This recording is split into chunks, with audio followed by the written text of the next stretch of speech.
Our next attempt's at 10. Stephen Seeley, a former Master of PWN winner from PWN2OWN Miami. I believe Ben was a former PWN2OWN Miami participant as well. Stephen Seeley of Source Insight will be targeting exchange in the server category. We've already seen 2 exchange attacks. The first one was very successful. The second one was also very successful, just happened to have some bugs that used in the first one. So a partial win. We'll see what Stephen Seeley has provided for us. He knows a lot about exchange. If you look at Microsoft bulletins, he's credited in a lot of exchange bulletins. So it'll be really interesting to see what he brings to the contest. That's it. 10 a.m. Eastern. We'll be back then with all the fun. See you then.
Hello everyone, and welcome to PWN2OWN Miami for 2020.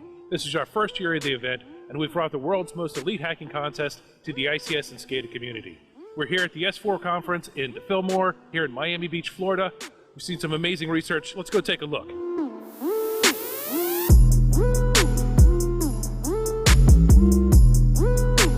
Our day began with the Insight team of Stephen Seeley and Chris Anastasio targeting the Triangle Microworks SCADA data gateway. They were able to get a DOS through a stack-based buffer overflow. They earned themselves $5,000 and 5 points towards Master of PWN. Next up, the Clarity research crew used a deserialization bug to cause a denial of service in the Iconics Genesis 64. This also earned them $5,000 and 5 points towards Master of PWN. The Insight team of Stephen Seeley and Chris Anastasio returned, this time attempting a remote code execution against the Rockwell Automation Factory Talk View SE.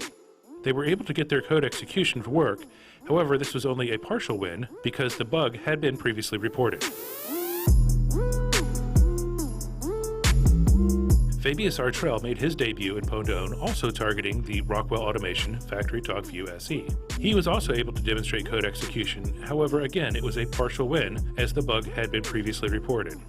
While these partial wins don't count as full wins, they are great research and we hope to see more from both in the future. Tobias Scharnowski, Nicholas Breitfield, and Ali Abbasi were the next to target the Rockwell Automation Factory Talk View SE. They were able to get their code execution working, and it was a full win. They used an out-of-bounds access to gain code execution. This earned them $25,000 and 25 points towards Master of PWN. The flashback team of Pedro Ribeiro and Radek Domansky targeted the Iconics Genesis 64 in the control server category. They were able to use two bugs to get a system-level remote shell on the target server. This earned them $25,000 and 25 points towards Master of PWN. Tobias returned, this time targeting the Iconics Genesis 64. He earned himself another win by using an OOB access bug to get code execution.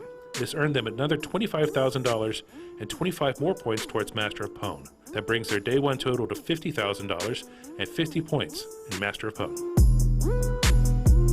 Our final entry of the day saw the flashback team of Pedro and Radek return, this time targeting the inductive automation ignition in the control server category. They used an information leak and an unsafe deserialization bug to get code execution on the product.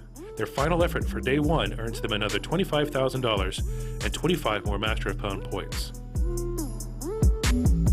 Day one wraps up with us awarding $110,000 for 8 bugs and more than 75 points towards Master of PWN. We saw some great research today, and tomorrow looks like it's going to be even better.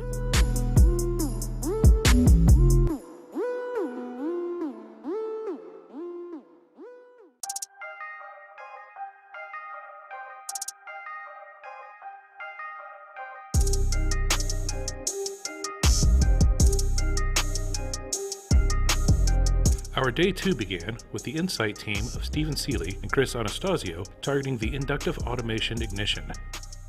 They were able to get code execution through an information leak and a deserialization bug. This earned them $25,000 and 25 points towards Master of PWN. Next up, the team from Clarity researched used an arbitrary DLL loading bug along with a directory traversal bug to get code execution on the Schneider Electric EcoStruxure Operator Terminal Expert.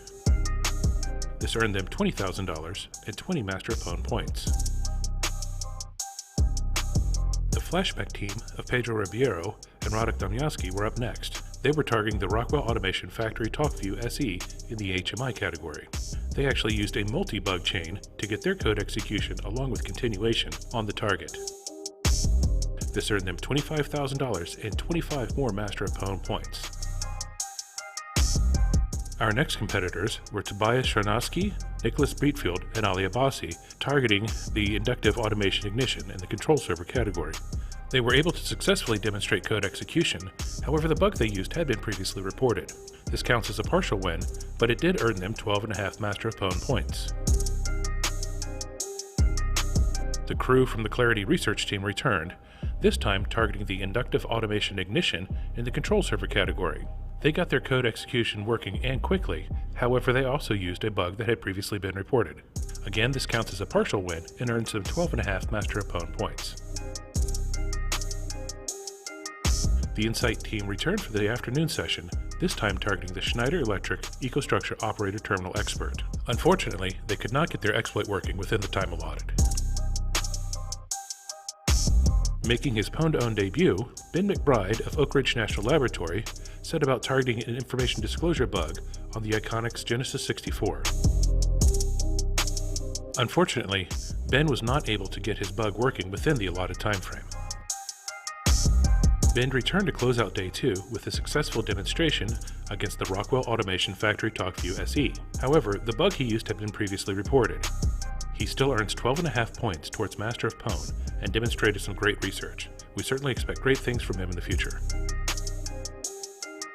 So that wraps up day 2. We've awarded more than $180,000 total and more than 200 Master of PWN points. Currently, the Flashback team is in the lead with 75 points. Following that, Tobias Yarnowski, Nicholas Breitfield, and Ali Abbasi have 62.5 points. The Insight team has 42.5 points. The Clarity Research team has 37.5 points. Fabius Artrell and Ben McBride both have 12.5 points. At this point, Master of PWN is pretty much anyone's game, because we have a lot of demonstrations set for day 3. Be sure to come back tomorrow for the final day of PWN2OWN Miami for 2020 and see who gets crowned Master of PWN.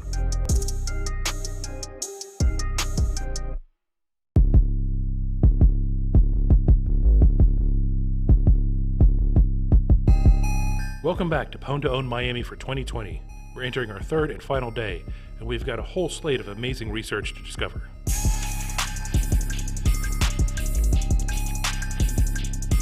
The day began with quite a bit of drama, as Stephen Seeley and Chris Anastasio of the Insight team took all but 4 seconds off the clock to get their code execution working on the Rockwell Automation Studio 5000. This heart-racing demonstration earned them $20,000 and 20 points towards Master of PWN, and it certainly had everyone in the room sweating.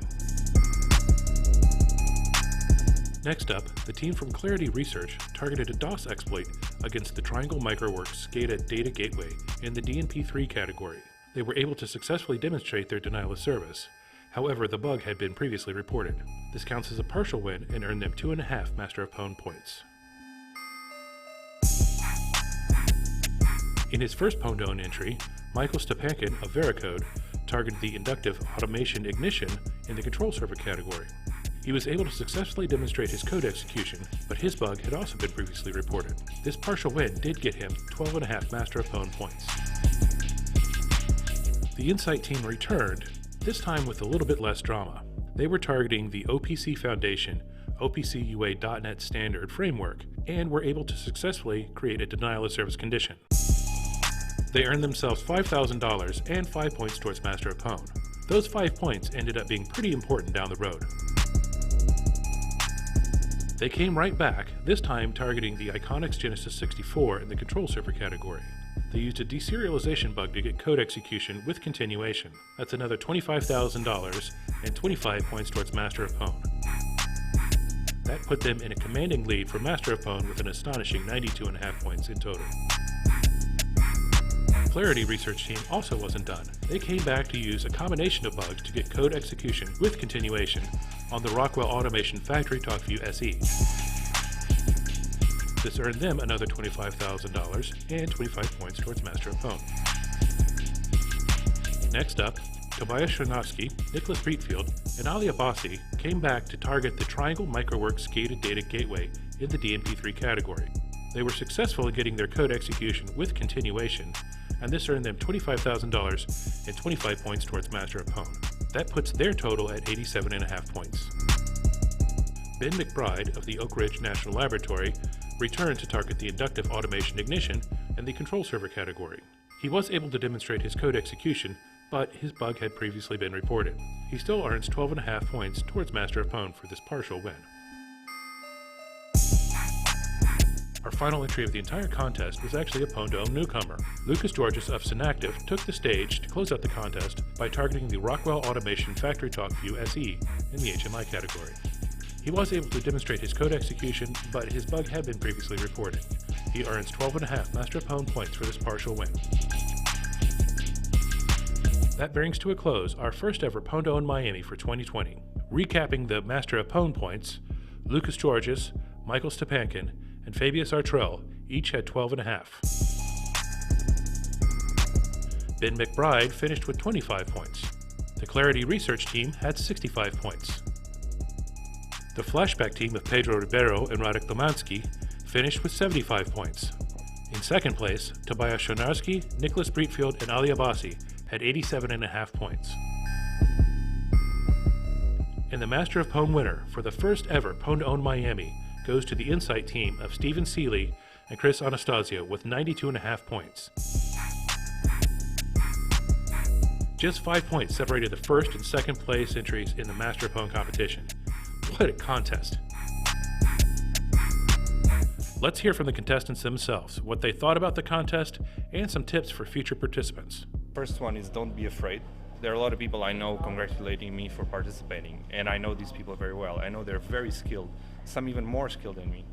And I asked them, why you don't go? And they find all kinds of excuses. You shouldn't be too afraid of the complexity. Just put in, be persistent, and you will have some emotional roller coasters. We sure had with some of the exploits. We had to get very crafty in some places to actually get it, and I was very close to like dropping one of the exploits, for example. But then I was very happy about having a solution for that. Always be prepared for bug collisions. If you can have like multiple bugs, definitely try to achieve that. Don't feel defeated.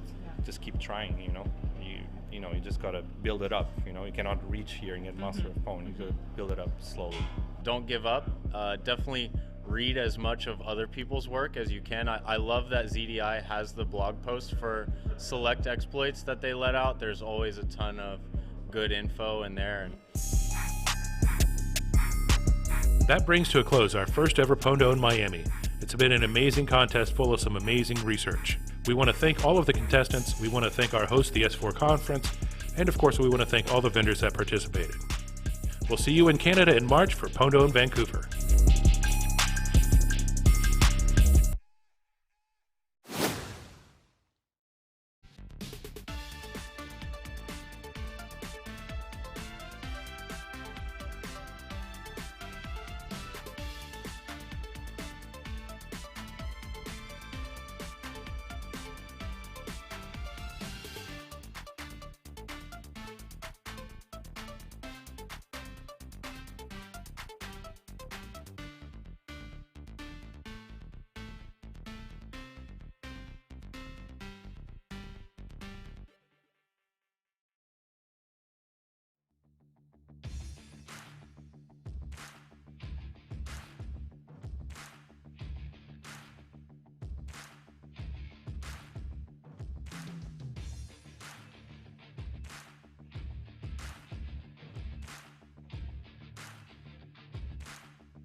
Monty Arendsman, as Staff Program Manager at VMware. So my role is that of a program manager in VMware Security Response Center. And that's where we have organized the security response activities for VMware. So when we receive the reports that go to security@vmware.com, we talk to the researchers that find the issues. Then we talk to our developers, and that's so they understand what the issue is. First, of course, we try to reproduce the issue. We have security engineers in our team. And then at the end, of course, we do disclosure, and we make sure that the reporter knows what's going on, and also that customers know how they can protect themselves. And this VMware Security Response Center is part of a bigger organization in VMware called Product Security, where we do all the other product security work as well. So the proactive security work before products go out of the door. Okay, great. That's fantastic. What are your thoughts on the PWN competition? It's a great event. And I think we enjoy being part of it.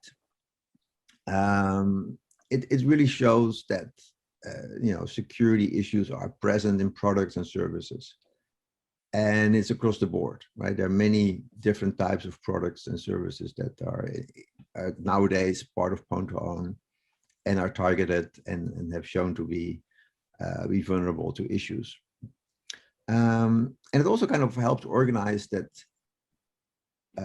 ecosystem of security researchers, right? It helps to create that community. It helps to create the interaction with that community and vendors. And the rules are fairly strict. So there's a very well organized protocol how we interact with each other, and it seems to work well. Where researchers get rewarded for their findings, and the vendors receive the information about the issues. I assume you've had a chance to take a look at the targets for this year's contest. Are there any targets that particularly stand out to you this year? So I look at the targets, and the new one is the collaboration software. And of course, it's the year of Zoom and also a little bit of Teams. Yeah. And yeah, it's great that you guys have added that category and that Zoom will be scrutinized.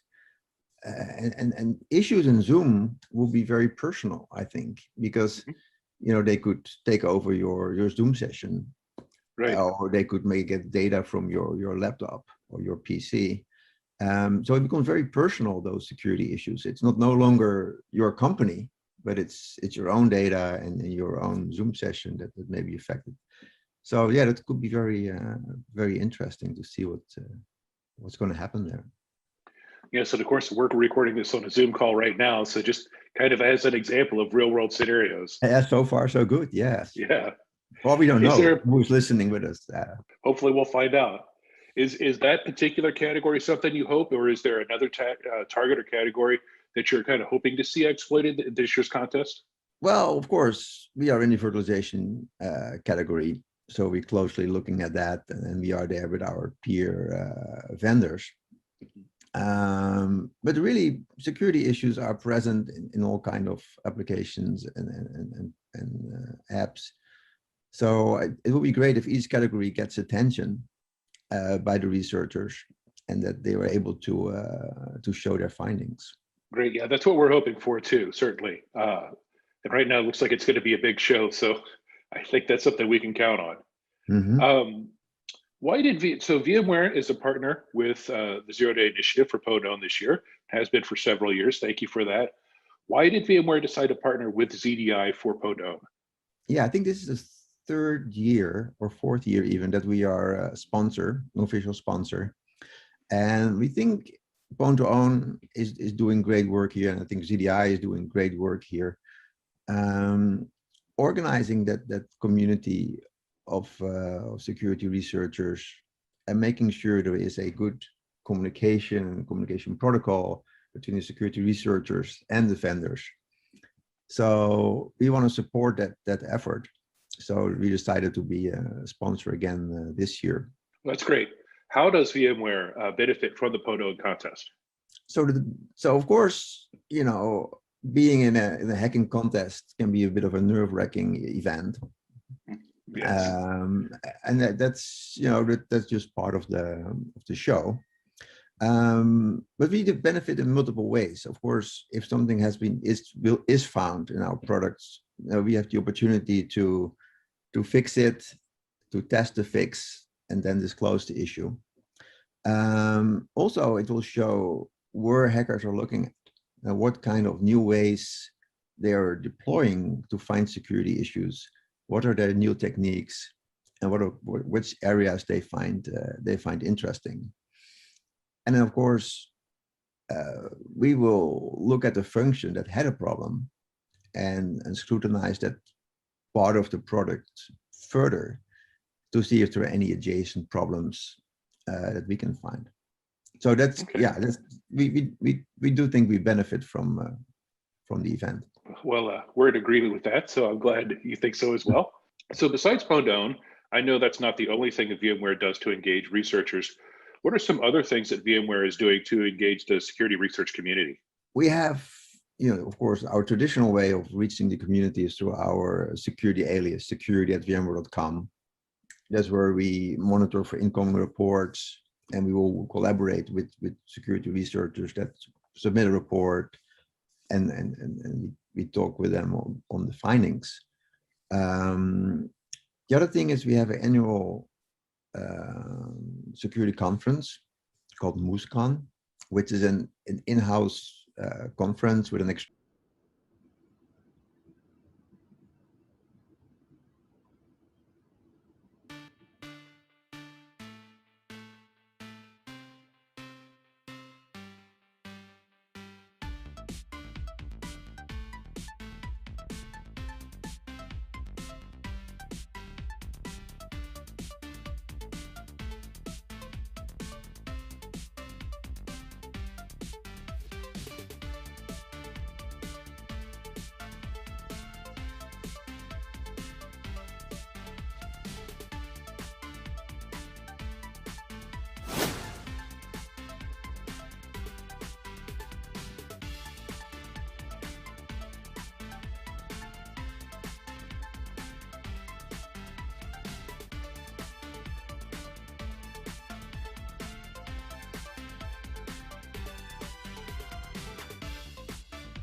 Hi, everyone, and welcome back to the final day of PWN2OWN 2021. I am Dustin Childs, Communications Manager with the Zero Day Initiative.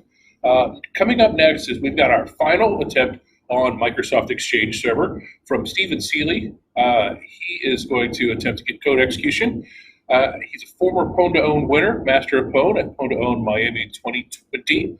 Way back in the days. That's when we could actually get together, high five and stuff. But I expect to see some really cool research. He's done a lot of work on Exchange, and I'm looking forward to it. So let's get right to it. Abdul, I'll toss it over to you. Abdul's going to be in his house of Canada running. Go ahead, Abdul. Our third Exchange attempt. Kevin, can you just show the screen so we can show the web application, OWA?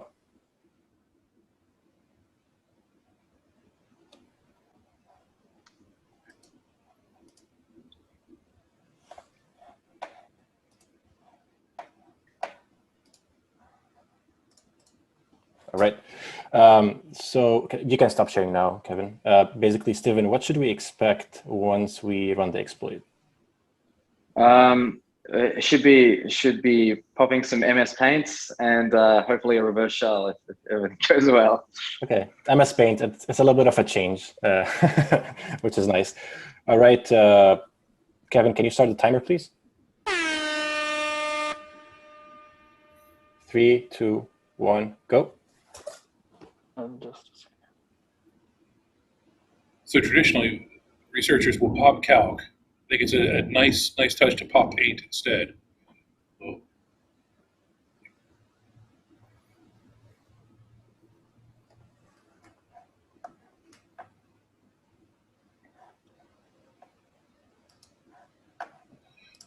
So again, it happened so fast in the first attempt. We have 5 minutes. I didn't get a chance to remind you.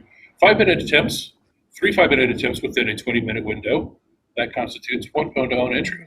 So we are within the first minute of the first 5-minute attempt for this one. How long should this take, Stephen? It's not started yet. It's not started yet. Well, why it's stuck? Should I rerun this one? Can you mute us, Kevin? Okay, well, they go on mute. They're going to check to make sure everything is set up the way it should be. As we saw yesterday, the attacker configuration can make a big variation on whether or not it's successful.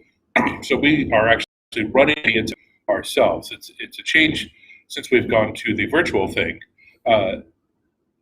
Traditionally at PWN2OWN, the attacker, the researcher, will show up and they have their own laptop. But since we've had to go virtual, what they do is they provide us their exploits ahead of the contest. That allows us to run the actual exploit itself. So we have ZDI analysts. In that case, we had Abdul and KP. They're in Canada. They were actually running the attempts, working with Stephen Seeley to make sure that everything was set up the way it should be. Maybe something was a little off in that first attempt, so they're going to go on mute now and verify all of the settings. This is one of the issues that we saw yesterday. One of the exploits had a very heavy dependency on things on the attacker laptop, although the target laptop was in a default configuration. For those of you paying attention, yes, I'm referring to Zoom. The Zoom attempt we saw yesterday was very heavily dependent on the attacker's configuration. That's one of the reasons why it failed the first time. However, so what they're doing now is they're just going to set that up. While I have you, while I got you here, let's talk about an upcoming interview at 11 o'clock Eastern.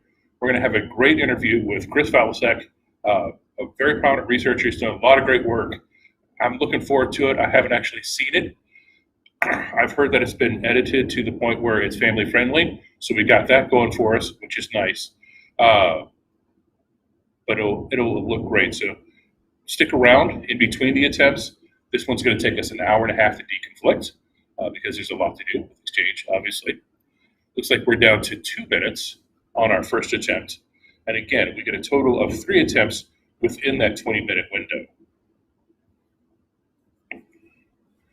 Now, if you're like me and you pay attention to Patch Tuesday, which is the second Tuesday of every month, you'll have seen a lot of Exchange patches come out this year. And a lot of those have been credited to Stephen Seeley. So he's clearly done a lot of work in Exchange, and he's published some stuff too, as well as regarding the Exchange bugs that he reported.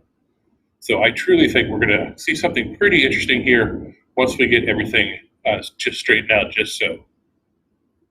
And the fun thing is I have no idea when they'll be back, so I just get to talk to you and hope we have a lovely conversation here. Coming up later today, we'll have Ubuntu Desktop, local escalation of privilege, as well as Windows 10 and another Parallels attempt. It's been great seeing some of the Parallels bugs come in. Very interesting that none of them have had collisions. So they've each been unique bugs.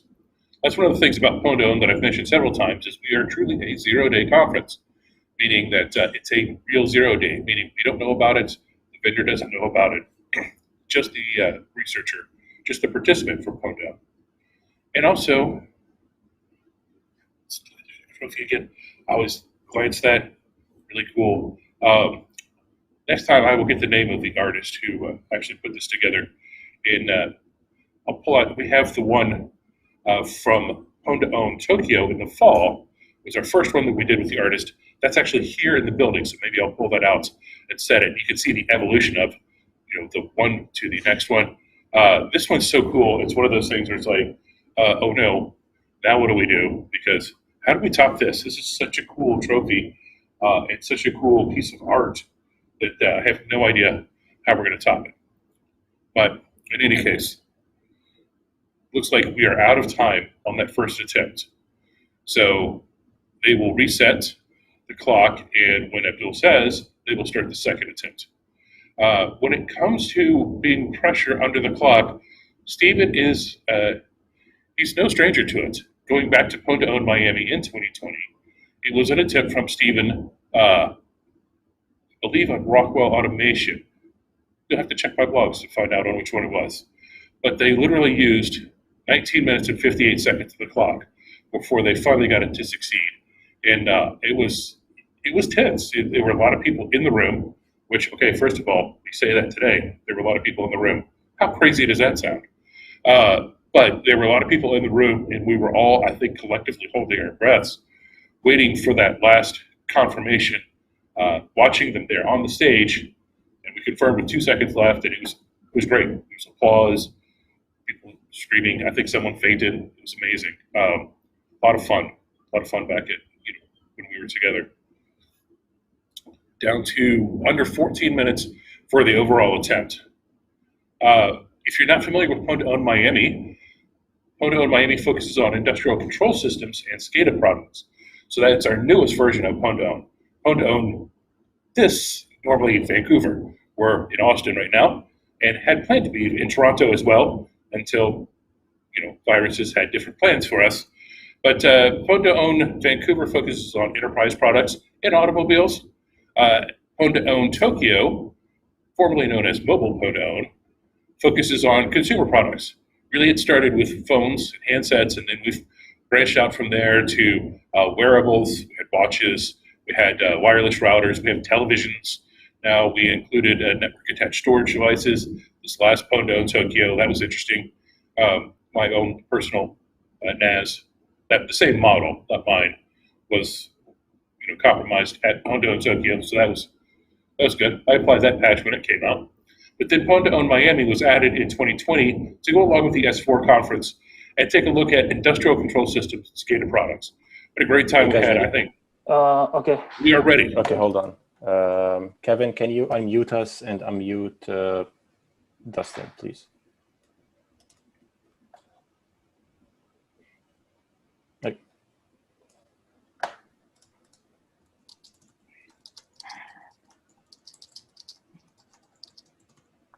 Okay, ready to go. Sorry guys for the drama over here. We were getting some things done. So we'll consider the first attempt as a failed attempt. Can you go ahead, Kevin, and start the timer, please? 3, 2, 1, go. All right, on to the second attempt.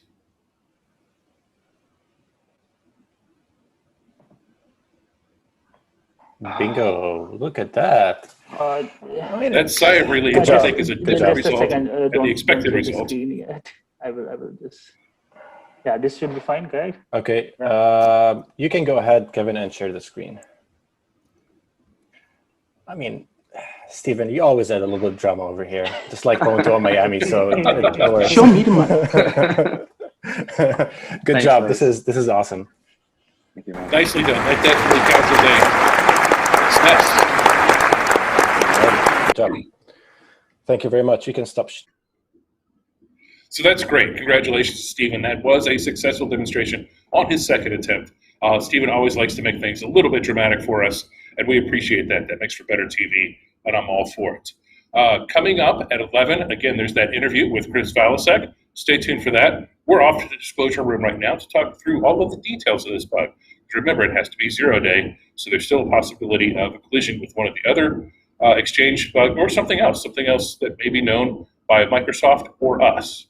Our next attempt is at 11:30. Let me check the blog to see who it is. 11:30, Billy from Star Labs returns. He will be targeting the Ubuntu desktop with a local escalation of privilege, so definitely stay tuned for that as well. 11 o'clock Eastern, Chris Valasek. 11:30, Billy from Star Labs, Ubuntu EOP. So stay tuned, and we'll see you then.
This is a smart manufacturing system that makes toy cell phones. We did research on it to examine the types of unconventional attacks that could be launched on smart manufacturing systems. This smart manufacturing system is completely modular. It consists of 7 stations, each containing a programmable logic controller, or PLC, a human-machine interface, or HMI, and the physical machine that does the actual work, such as a robot. In this research scenario, the robot arm is not working properly. Even though there are safety limits to the machines to prevent damage in case of malfunctions, the robot arm suddenly falls near the conveyor belt. How did this happen? Let's begin by checking the Manufacturing Execution System, or MES, and seeing how the production process is running. At first glance, the operation seems to be running normally. The production order shows that all phone cases should get drilled on the right side. But how come this case has a hole that has been drilled on the left side? Data may have been mangled on the MES. Let's inspect the HMI to find out. The HMI is not responding and is unable to communicate with the MES. It appears that there's an attacker on the network, who is spoofing Address Resolution Protocol or ARP packets and keeping the network down. But the whole system was designed to be completely isolated, and an attacker shouldn't have been able to get in. It's possible that rogue software has been downloaded to the engineering workstation. But no, there's just an industrial add-in for the robotics development environment. This add-in comes from the vendor's app store, so it's presumably safe. Industrial app stores such as this have been gaining traction. However, we've found that not all of the add-ins in the App Store are vetted properly. For example, this add-in is apparently for research purposes only, and has no actual functions. But it was added to the App Store nonetheless. During our research, we found and reported a vulnerability in the App Store. Before the flaw was fixed, it was possible to bypass the vetting process. As a result, the add-in was immediately available for download. Now, it has complete control of the engineering workstation. However, upon checking the network logs, we see that the engineering workstation isn't performing any spoofing. The attacker may have compromised the development workstation, or the repository of an open-source project library to trojanize the custom Industrial Internet of Things, or IIoT device in this factory, that's used for temperature sensing and anomaly detection. Looking at the code of the firmware though, we don't see anything suspicious. The code is just reading from the temperature sensor using the driver. It's possible that the ARP spoofing code is hidden in a trojanized library instead. This explains why the HMI got disconnected from the network and the MES. It also explains the unusual temperature readings that have been triggering emergency stops. But what about the robot? It's protected by a password. This means that an attacker would still need the password to gain access to the robot. During our research, we found and reported a vulnerable mobile HMI app. This mobile HMI exposed sensitive authentication information that could allow an attacker to reverse engineer the credentials stored in it. The attacker would then know the password to the robot, and be able to send movement commands to it. The attacker, having gained access to the engineering workstation, may have used vulnerable or malicious automation logic to send unintended movement commands to the robot or install a backdoor to control the robot from the network. With our research, we emphasize that since all of the machines in a smart manufacturing system are on the same flat network, they are isolated from the outside world, but not from one another. This gives rise to a complex ecosystem that has repercussions on the types of attacks that are possible in smart manufacturing systems. For more details and insights on these attacks, visit www.trendmicro.com and read our research, Attacks on Smart Manufacturing Systems, a forward-looking security analysis.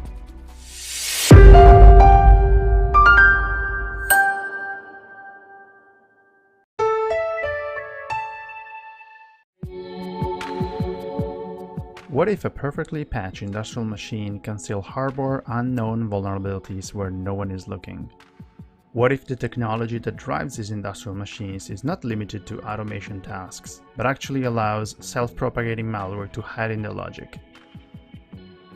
Industrial programmable machines such as robots are used in many sectors, including automotive, avionics, pharmaceutical, and food production. They are very flexible and can perform many different tasks. Here we see 3 robots in normal operation doing a pick-and-place task. This software is a simulator used to write production automation scripts. These automation scripts are the core of a robot's logic and are usually written by automation engineers and system integrators. In this demonstration, all the software running on the robot, such as the operating system, is patched and free from any bugs. On top of the traditional software stack, all robots perform their task by continuously running an automation script that listens for commands from the factory network. The script does not perform validation on the received commands because it trusts the data that comes from the factory network. We found cases similar to this script on public code repositories, and of course we reported them. Also, based on the conversations within the most active online communities for automation engineers, it seems that they are not very concerned about the potential security risks in the automation scripts they write. Fortunately, only the first robot on the left is within the reach of a potential attacker on the network. The others are connected only to the first one via a local-only isolated network. Short of vulnerabilities in the regular software stack, the attacker in our demonstration tries to exploit the lack of data validation in the automation script. Now, the first robot is no longer running the original automation script. It's running a modified version that the attacker has uploaded by exploiting the lack of validation. The attacker can now try to interfere with normal operation, for example by injecting code that sends signals at unexpected times. The attacker may also be a bit more creative and make the compromised robot dance. Or they may use the robot to scan the isolated network for other vulnerable targets. And finally send a propagation command to the malware that they have written in this custom language, thus infecting the other robots. These issues do not arise from specific vulnerabilities in the vendor supply software, for which the vendors normally provide timely patches. We analyzed the 8 leading platforms and found out that the root cause of these issues is a bit deeper. The programming platforms offer some security-sensitive features that lead to vulnerabilities and enable the development of custom targeted malware that won't be detected by traditional scanners. Automation scripts are an overlooked attack vector that should be treated and managed like any other regular software. In our paper, we describe the details of our findings and suggest short and long-term mitigations for control process engineers, system integrators, and OEMs.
Chris, do you want to tell us a little bit about yourself? Give us the thumbnail for the folks who don't know you.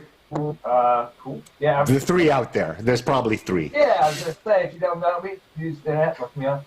No, Chris Balasek, I started off working back in the day at ISS X-Force, doing programming and then doing, reverse engineering and stuff. And then slowly but surely had a bunch of different gigs and jobs, and was lucky enough in 2012 to link up with Charlie Miller and Mudge, and Mudge was like, yeah, we can fund you guys to get cars if you think you can hack them and stuff. And we said, yeah, we read these really cool papers from the University of Washington, University of Cal San Diego, and we're kind of inspired and really looked at those papers as inspiration, but they didn't provide enough detail.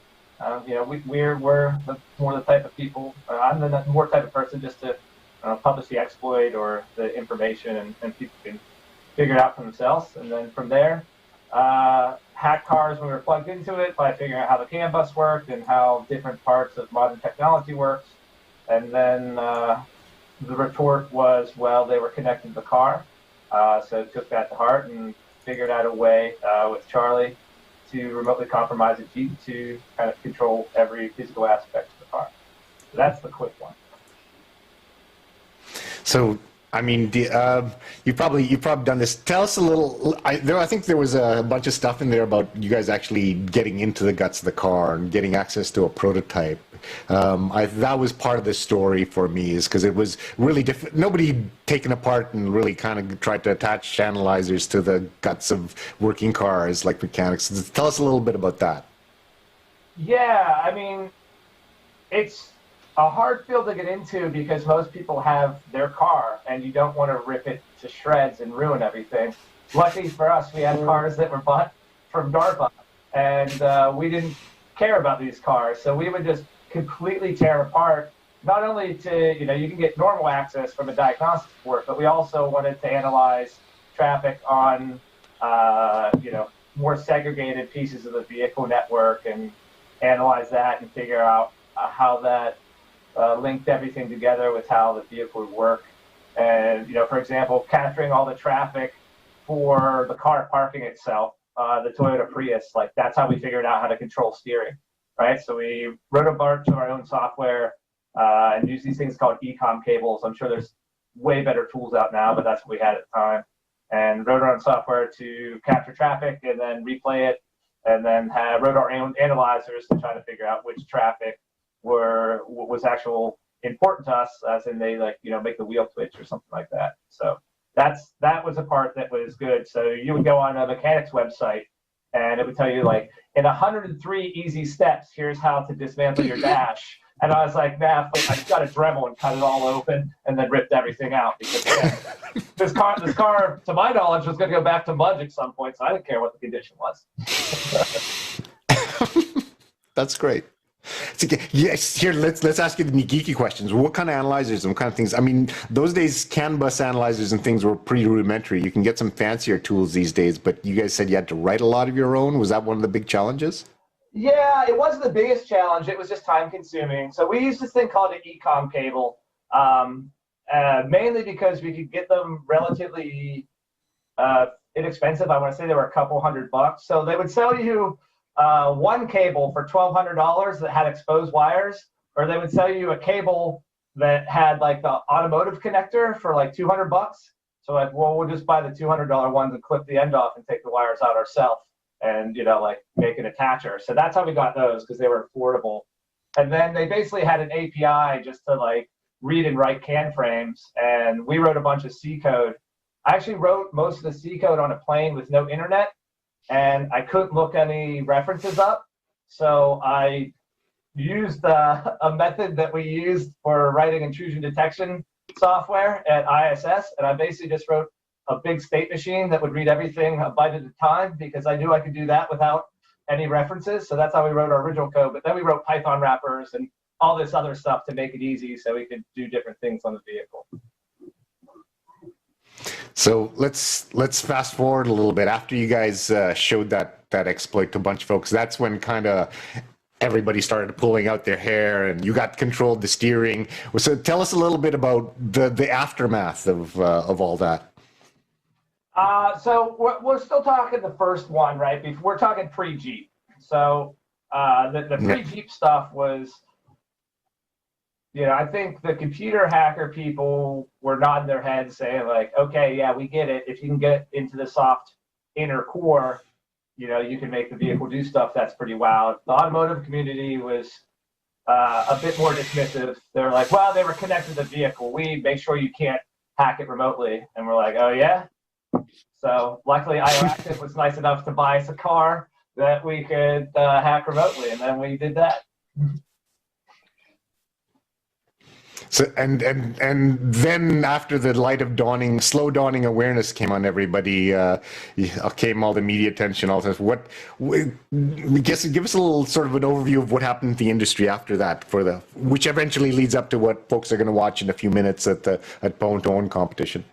Yeah, I mean, I still think there were a lot of industry people that didn't like it because no one likes their dirty laundry aired in public at the time. And then the other good part was we would talk to people in the frontline IC workers in the automotive industry, and they'd like, we have budget, we have headcount, like we're being more listened to.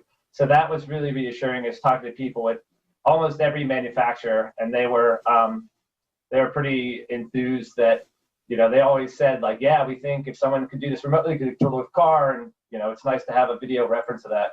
It's still pretty wild. People reference it all the time. Like I'll be on meetings with people, and they'll ask like, "Oh, do you know the guy that like hacked the Jeep?" I'm like, "Uh-huh, I do." It's like, I work with him. It's Charlie. I'm like, "Oh yeah." And then I'm like, "Oh yeah, my name's Chris too. I did that." Nice. Well, I think actually that stuff's been changed a lot. I mean, Tesla's been super supportive. They're really, really keen on all the stuff they get from PWN2OWN and stuff. I mean, that's kind of turned around night and day from the early days of the car manufacturers. I think some of the other manufacturers are now kind of really putting the gears to the security aspects of it. And with that, we'll close off this particular segment.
Everyone, and welcome back. My name is Dustin Childs. I am with the Zero Day Initiative, Trend Micro Zero Day Initiative, as it were.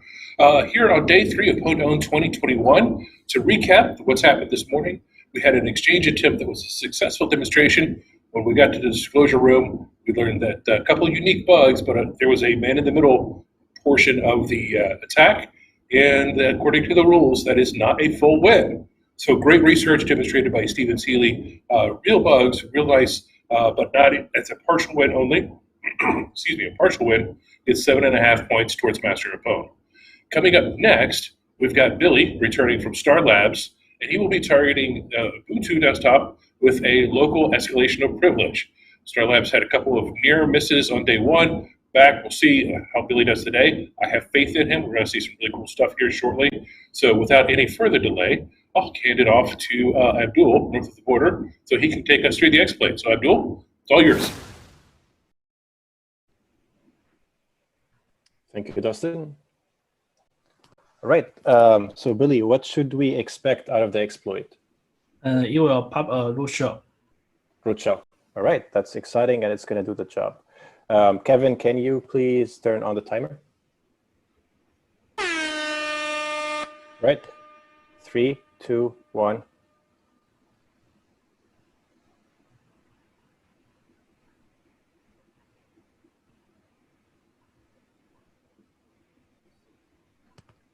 It failed in the first try.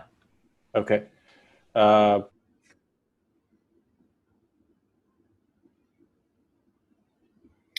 Okay, that looks like a failure on the first attempt. So again, they're going to go step behind the mute button there, and take a look, reset things, and give it a second attempt. I know one of the issues they had on day 1 was a race condition, and of course, when you're having a race, sometimes you lose. My kid's in track, he knows. Not the fastest kid, good kid.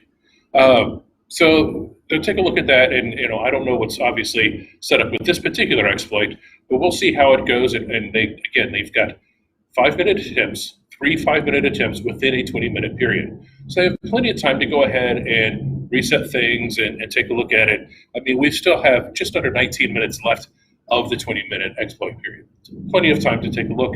We'll see. That's one of the good things about local EOP exploits. You really don't have to wait around a long time to figure out whether or not they succeeded or failed.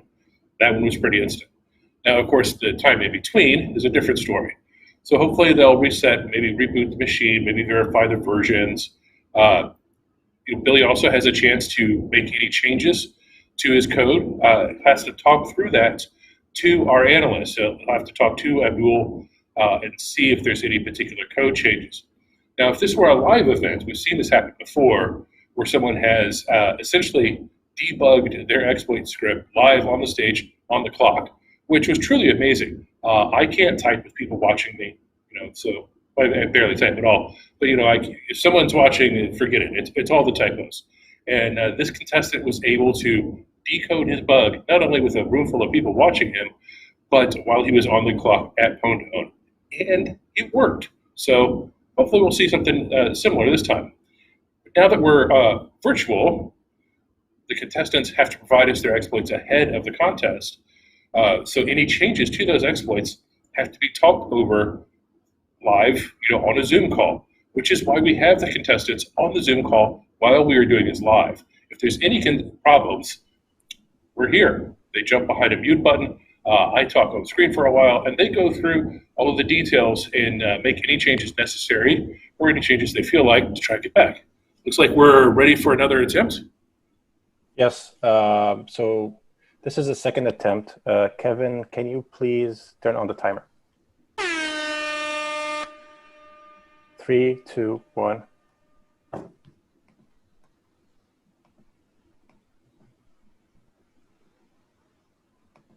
Okay, running our second attempt now.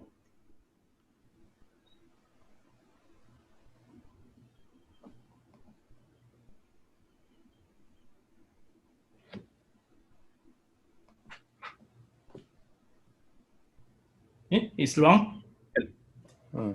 Doesn't seem to be working. Can you mute us, please, and stop sharing? Okay, I don't know if they're ready to call attempt number 2 a failure quite yet. but it wasn't succeeding as expected. So again, they'll take a look at it behind the mute button. While I continue to talk about Master of Poe. Actually, you know what? Let me talk to you about something else. Hopefully you had a chance to watch that Hacker Hall of Fame interview with Chris Valasek. I thought it was great. What's even better is we've got a roundtable coming up, and I wanted to get all of the names. So later on today, we'll have a table discussion with a Hacker Hall of Fame. It includes Ilya Van Sprudel, Sergio Alvarez, Ralph Philip Weinman, Chris Valasek, and Marco Ivaldi. So that is a big-time heavy hitter group of people. They'll all have a roundtable discussion with Dragos, who's the organizer of CanSec West, and they'll talk all things security research and tooling. So definitely tune in for that. I think we've got 3 separate segments, one where they introduce themselves, and then like a 20-minute, another 10-minute segment. I'll be tweeting those out live when the times are actually going out. I don't know exactly right now when they're going live, but they'll be going live this afternoon in between attempts. We do have other attempts coming up this afternoon. Alyssa Assange, we've got Dao Lao, Baby Cal. He'll be taking out parallels. 2 parallels entries left to go. We've got some other folks targeting Windows with local EOPs left to go. So a lot of work still to be done. And I think, let's see, 40,000. So yeah, we are up to $1.1 million. $1.1 million awarded over the 3-day contest, which is just astonishing. Previously, I think our record was $865,000, so it really has just blown it away. What the researchers have brought to this contest this year has really been great work, both with the Exchange bugs, with the enterprise communications bugs that were demonstrated in Teams and Zoom, as well as all the local EOPs and the virtualization bugs that we're seeing as well. So it's been a really fun contest. It's been really fun to be here in our Austin office from Austin with Love. Unfortunately, the folks couldn't be in the Toronto office due to COVID-19 lockdowns. Oh, we're ready to go? Alrighty, so this is the what are we final calling attempt, attempt 2? Yeah, this is the 3rd attempt. 3rd and final attempt. All right, so sorry about that. So basically, there seem to be some stability issues, so we're gonna run it for the last time. Kevin, can you please start the timer? All right, 3, 2, 1. There you go. There you go. Yes. Now we're talking. Oh, well, there you go. Alrighty. There you go, my friend. Show me the money. Yes. Good job. Nicely This done. was a little bit Congratulations. dramatic. Gave me a little bit of a heart attack, but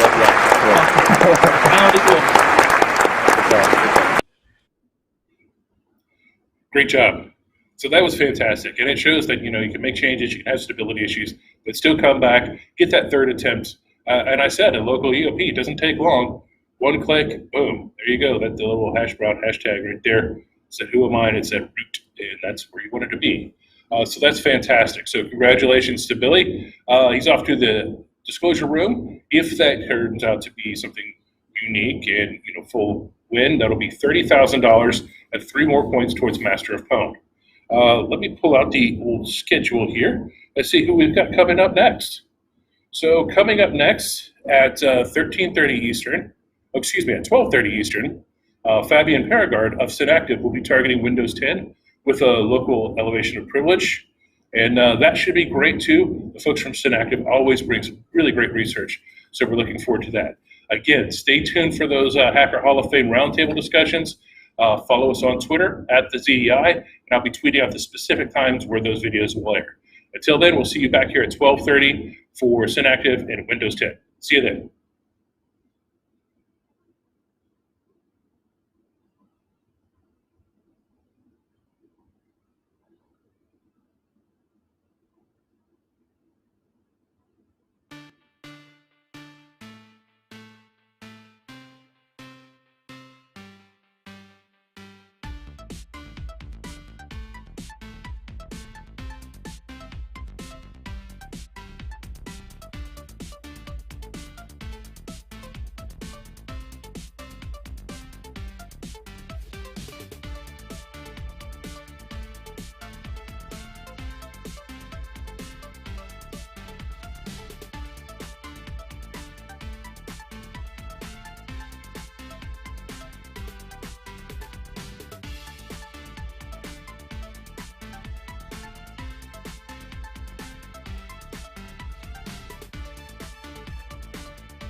In this video, we'll show you a proof of concept of an attack on a serverless system that demonstrates how dangerous the implementation of bad code could be.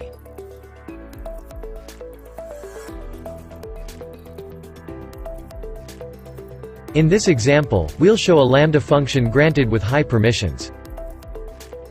This Lambda function was originally developed to stop an Amazon EC2 instance. After passing the instance name as an input, the instance is stopped. Since the code is not well developed and doesn't filter the input correctly, it's possible to inject a command after the instance name using a command input for semicolon. This will instruct the code to interpret the next input as a command. A simple and harmless command is run as a proof of concept. This shows that the injection is successful and that the command has been interpreted.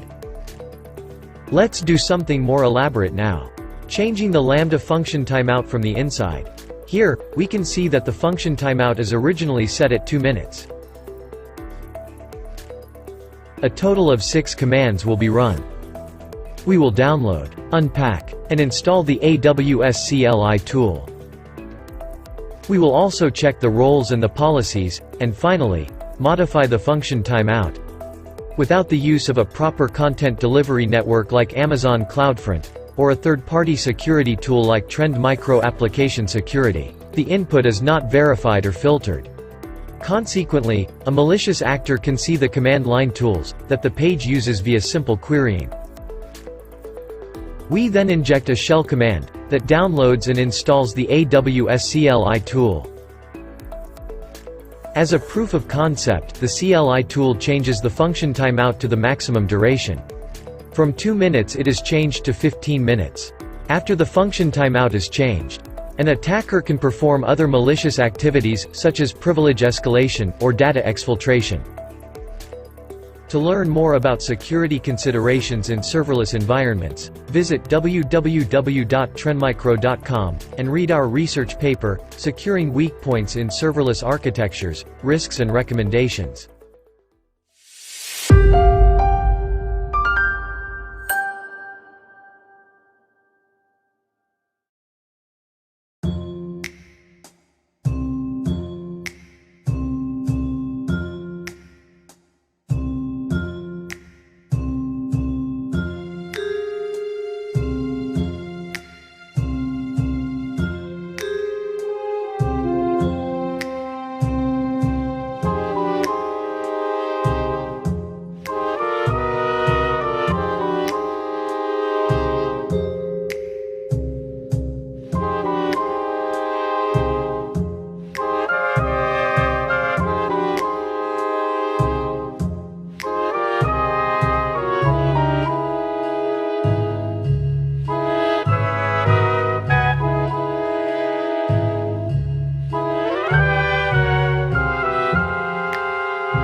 Hi, folks, and welcome back to PWN2OWN. I am Dustin Childs with the Zero Day Initiative, a product of Trend Micro's Zero Day Initiative.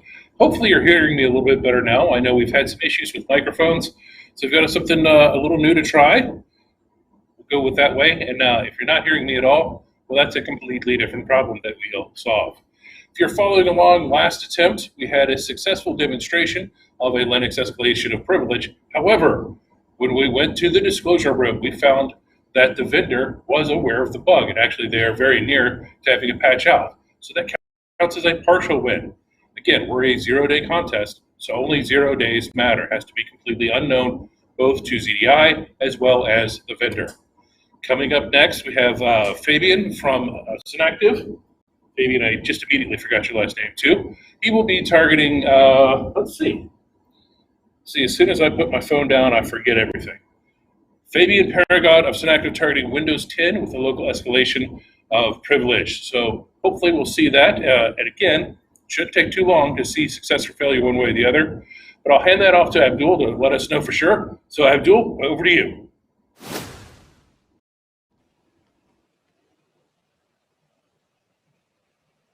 All right. Okay, so Fabien, what should we expect out of your Windows 10 exploit? Well, after running the executable, you should quickly see a bunch of kernel pointers and a nice STR, and then finally an elevated cmd.exe with system privileges. Okay, I'm looking forward for the art specifically, but let's hope it works. All right, Kevin, can you please start the timer?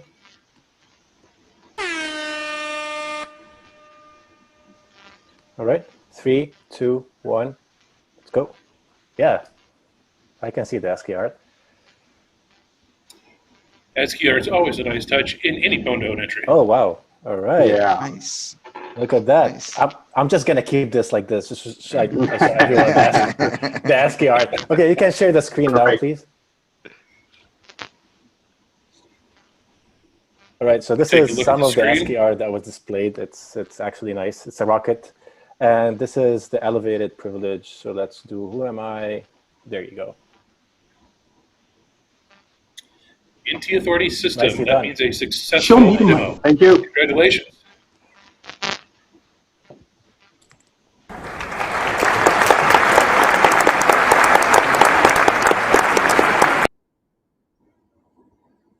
Well, awesome. That's a great, successful demonstration from Fabian. And of course, you know how it goes now. He's off to the disclosure Zoom call to go through all of the details of that bug. We've seen some other Windows 10 exploits in this contest. Is this one unique? We certainly hope so. If so, it will net him $40,000 and 4 Master of PWN points. So that's an outstanding demonstration. Up next at 13:30, we have Alyssa Assange. She will be here participating in her first PWN2OWN. She will be attempting to go guest a host on Parallels Desktop, also worth $40,000 and 4 Master of PWN points. I'm really looking forward to that. I know she worked on it really pretty much up to the deadline, so really cool stuff is incoming. Until then, again, watch out for those Hacker Hall of Fame roundtables. I've been told that the final video is nearly downloaded, so this is fresh off the presses, as it were. And just follow us on Twitter at the ZDI for the latest in times. Until then, I'll see you at 13:30 Eastern.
Hi everyone, welcome to PWN2OWN Vancouver for 2019. This year we've got over $1 million in cash and prizes in our traditional categories like web browsers and virtualization servers.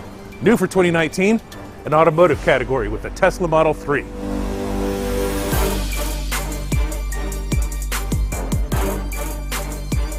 Our contest began with a team of Fluoracetate, which is Amat Kama and Richard Zhu, targeting the Apple Safari web browser. They successfully exploited it and earned themselves $55,000 and 5 points towards Master of Pwn. The Fluoracetate duo returned, this time targeting Oracle VirtualBox. They again succeeded, this time earning themselves $35,000 and 3 more points towards Master of Pwn. Next up, PWN2OWN newcomer Andaden of Star Labs also targeted Oracle VirtualBox.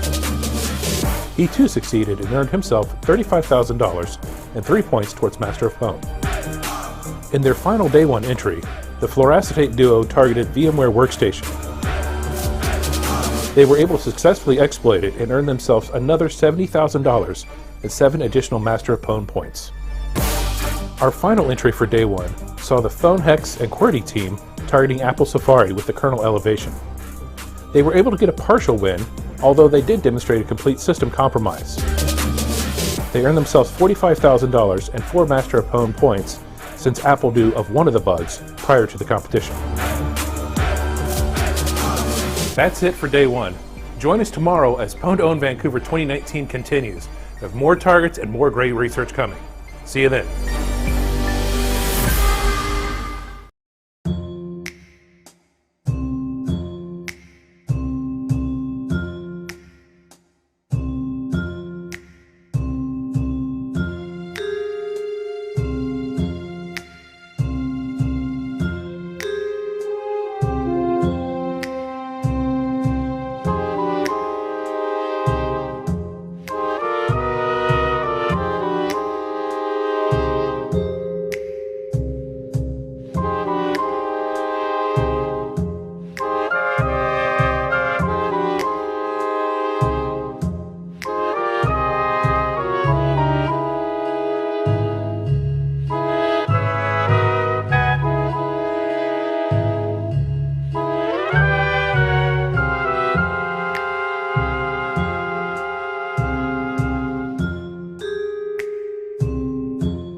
Hello everyone, I'm Dustin Childs and welcome to day 2 of PWN2OWN Vancouver for 2019.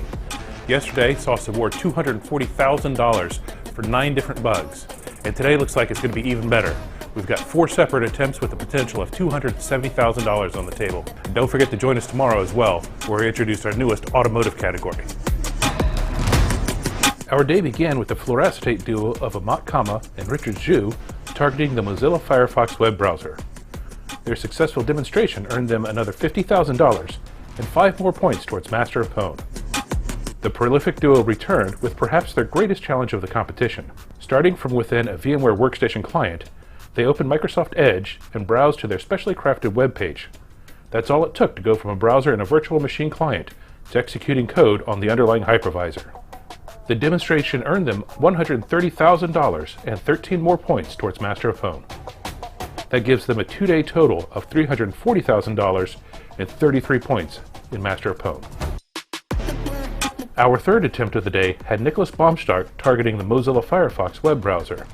His winning entry earned him $40,000 and 4 Master of PWN points. Throughout the afternoon, ZDI's own Jaisal Spellman provided an example of a vulnerability that was isolated to an old WebKit version of the Tesla Internet browser. This is just an example of what's to come tomorrow. The final attempt of day 2 had Arthur Gerkes of Exodus Intelligence targeting Microsoft Edge. Another newcomer to PWN2OWN, he wasted no time in his successful entry, earning himself $50,000 and 5 points towards Master of PWN. So that brings to close day 2 of PWN2OWN Vancouver 2019. We saw 4 great attempts, all wins. We awarded $270,000 for 9 bugs. Be sure to join us tomorrow as we have the automotive category starting. Should be great. We'll see you then.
everyone. I'm Dustin Childs, and welcome to Day 3 at PWN2OWN for Vancouver 2019, where our only category entries today are in automotive. The final day of PWN2OWN Vancouver 2019 began with the withdrawal of Team Kunapon from the automotive category. The fluoracetate duo of Richard Zhu and Amit Kama had quite the crowd as they entered the Tesla Model 3. After a few minutes of setup, they successfully demonstrated their research on the Model 3 internet browser. Seriously? That's pretty good. They used a JitBug in the renderer to display their message and earn $35,000. And of course, since this is PWN2OWN, they also get the car. It should come as no surprise to anyone that the fluoracetate duo had been crowned Master of Pwn for 2019. In a tie for third place, Nicholas Baumstark, as well as Phoenix and QWERTY, each had 4 points towards Master of Pwn. Our second place finisher, Arthur Gurkis of Accidents Intelligence, had 5 points in his Master of Pwn standings. Amat and Richard and their amazing research earned $375,000 over the contest and resulted in 36 Master of Pwn points.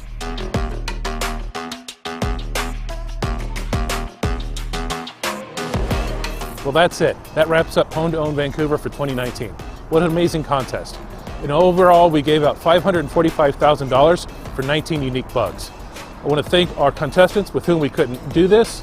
They did a fantastic job providing some amazing research. And of course, we want to thank our industry partners too. Our partners Microsoft and Tesla, as well as our sponsor VMware. We couldn't do it without them. So thank everyone for attending, and we hope to see you next year. Until then, take care.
Hi, everyone. Welcome back to day 3, the second half of day 3, our final day of PWN2OWN 2021. I am Dustin Childs with Trend Micro Zero Day Initiative.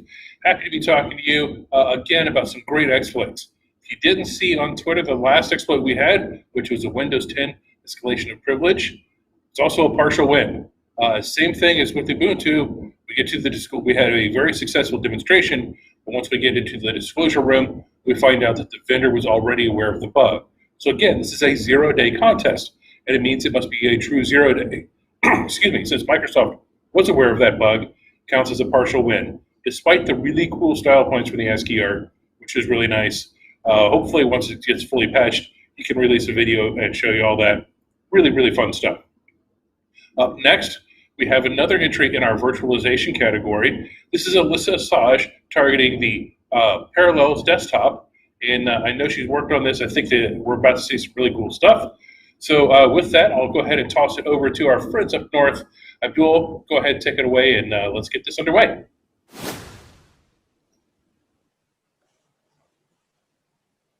Okay. That's a nice picture of you, Alyssa, by the way.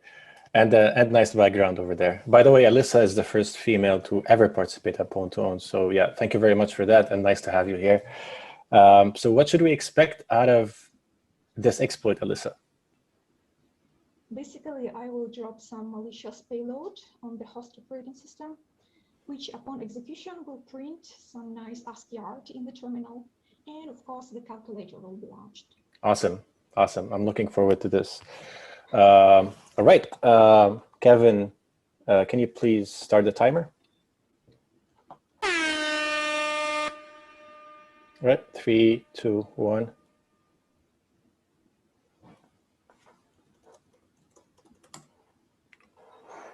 Oof, let's see. We're not able to show the screen as this goes. It does appear that Abdul is seeing some ASCII art. Nice, good job. Can you please show the screen? It's a very nice ASCII art over here.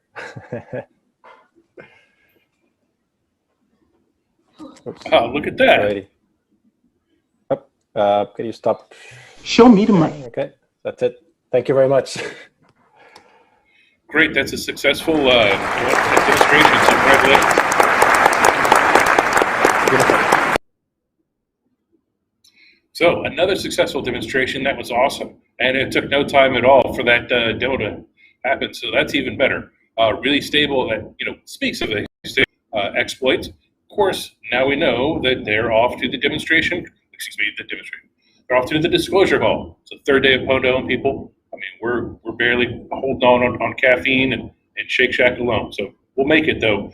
We've got 3 more attempts this afternoon, and promise. The Hall of Fame Hackers Roundtable is coming up. It'll start this half hour. I'm about to go tweet about it here real shortly, because I don't remember the time that I scheduled it for on our shot list. But I'll tweet that out at the ZDI, and you'll see it here shortly. Get yourself a burger, sit back and watch the video. That's my plan, and hopefully I'll be able to do that. Coming up next, let's see who we've got. I think we've got another Synactive person. Make sure that you're checking out the blog. zerodayinitiative.com/blog. Yes, we have Vincent Doors of Synactive targeting the Ubuntu desktop with a local escalation of privilege. That starts at 14:30. So I will definitely see you back then, and enjoy the videos until. See ya.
Welcome to PWN2OWN 2018. This year's event offers up to $2 million in cash and prizes, as we return to Vancouver and welcome Microsoft as a partner and VMware as a sponsor. This year's event features 5 entrants targeting products across 2 categories, 7 different attempts in total. We did have additional contestants register, but unfortunately, they were forced to withdraw from the competition due to various reasons, some of which involved yesterday's bevy of security patches. As usual, we had a random drawing to determine the order of entries. Once that finished, Richard Zhu, also known as Fluorescence, attempted to exploit Apple Safari with a sandbox escape. Unfortunately, time expired before he could get his exploit working. Despite this, the bugs he brought to the contest were certainly interesting, and we ended up purchasing them through the regular ZDI program. Richard returned as a second entry, this time targeting Microsoft Edge with the kernel EOP, and he bounced back in a big way. After his first attempt failed, he debugged his code live in front of the audience.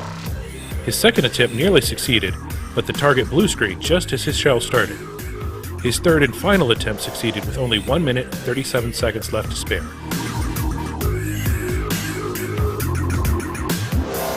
The dramatic effort earned him $70,000 and 7 points towards Master of PWN. Next up, Nicholas Baumstark from the Phoenix team followed with an attempt on Oracle VirtualBox.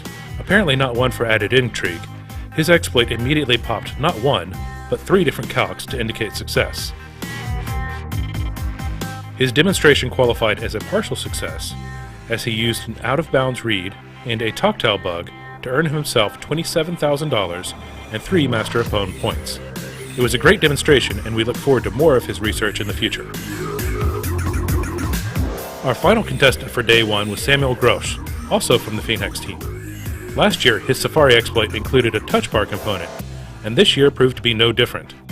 He used a combination of a JIT optimization bug in the browser, a Mac OS logic bug to escape the sandbox, and finally a kernel overwrite to execute code with a kernel extension to successfully exploit Apple Safari. The chain earned him $65,000 and 6 points towards Master of PWN. Similar to last year, he left us a nice message for us to read on the touch bar once he was complete. In total, we awarded $162,000 today and 16 points towards Master of PWN, with 3 Apple bugs, 2 Oracle bugs, and 3 Microsoft bugs purchased. We'll return tomorrow with our final day of PWN2OWN 2018.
Welcome back to the second and final day of PWN2OWN 2018, where we successfully concluded our contest by awarding an additional $105,000 and 11 more Master of PWN points. Our day started with the return of Richard Zhu, also known as Fluorescence. This time he was targeting Mozilla Firefox with the Windows kernel escalation of privilege. He avoided all drama today and successfully popped Mozilla Firefox on his first attempt. He used an out-of-bounds write in the browser, followed by an integer overflow in the Windows kernel, to earn himself another $50,000 and 5 more Master of PWN points. This brings his event total to $120,000 and a commanding lead for Master of PWN. Next up, the folks from RET2 Systems, including Marcus Gasedelin and Nick Burnett, targeted Apple Safari with a Mac OS kernel EOP. After experiencing some unexpected failures, they successfully demonstrated their exploit on their 4th attempt. Unfortunately, the contest rules only allow for 3 attempts, so this counted as a failure. Still, the bugs used were purchased and disclosed to the vendor through our normal ZDI process. The final entry for the day, and for the contest, saw a team from MWR Labs, including Alex Plaskett, Georgi Geshev, and Fabi Baturki, target Apple Safari with a sandbox escape. They utilized a heap buffer underflow in the browser and an uninitialized stack variable in macOS to escape the sandbox and gain code execution. In doing so, they earned themselves $55,000 and 5 points towards Master of PWN. This brings our event to a close, and with it, we're able to award Richard Zhu as the Master of PWN. His successful entries earned him $120,000 over the 2 days events, as he accumulated 12 Master of PWN points. Richard has participated in previous PWN contests, and we certainly hope he returns in future ones to defend his title. Overall, we awarded $267,000 over the 2-day contest, while acquiring 5 Apple bugs, 4 Microsoft bugs, 2 Oracle bugs, and 1 Mozilla bug. While smaller than some of our previous competitions, the quality of research was still extraordinary, and highlights the difficulty in producing fully functioning exploits for modern web browsers and systems. We want to congratulate all of those who participated in this year's events. Finally, special thanks go out to our partner Microsoft and our sponsor VMware. Their involvement was crucial to the success of the contest. As a reminder, vendors now have 90 days to produce security patches to address the bugs we've reported. Once these patches are made available publicly, stay tuned to the ZDI blog for more details about some of the best and most interesting bugs we saw this week. Until then, thanks for watching, and we'll see you at our next event.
everyone, I'm Dustin Childs and welcome to Day 3 of PWN2OWN for Vancouver 2019, where our only category entries today are in automotive. The final day of PWN2OWN Vancouver 2019 began with the withdrawal of Team Kunapon from the automotive category. The fluoroacetate duo of Richard Zhu and Amit Kama had quite the crowd as they entered the Tesla Model 3. After a few minutes of setup, they successfully demonstrated their research on the Model 3 internet browser. Seriously? They used a jitbug in the renderer to display their message and earn $35,000. And of course, since this is PWN2OWN, they also get the car. It should come as no surprise to anyone that the fluoroacetate duo had been crowned Master of PWN for 2019.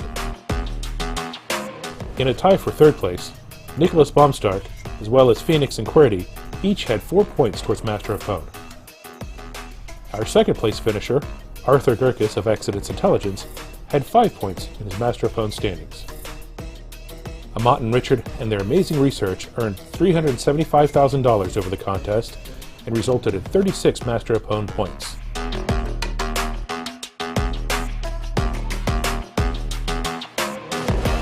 Well, that's it. That wraps up PWN2OWN Vancouver for 2019. What an amazing contest. And overall, we gave out $545,000 for 19 unique bugs. I want to thank our contestants with whom we couldn't do this. They did a fantastic job providing some amazing research. And of course, we want to thank our industry partners too. Our partners Microsoft and Tesla, as well as our sponsor VMware. We couldn't do it without them. So thank everyone for attending, and we hope to see you next year. Until then, take care.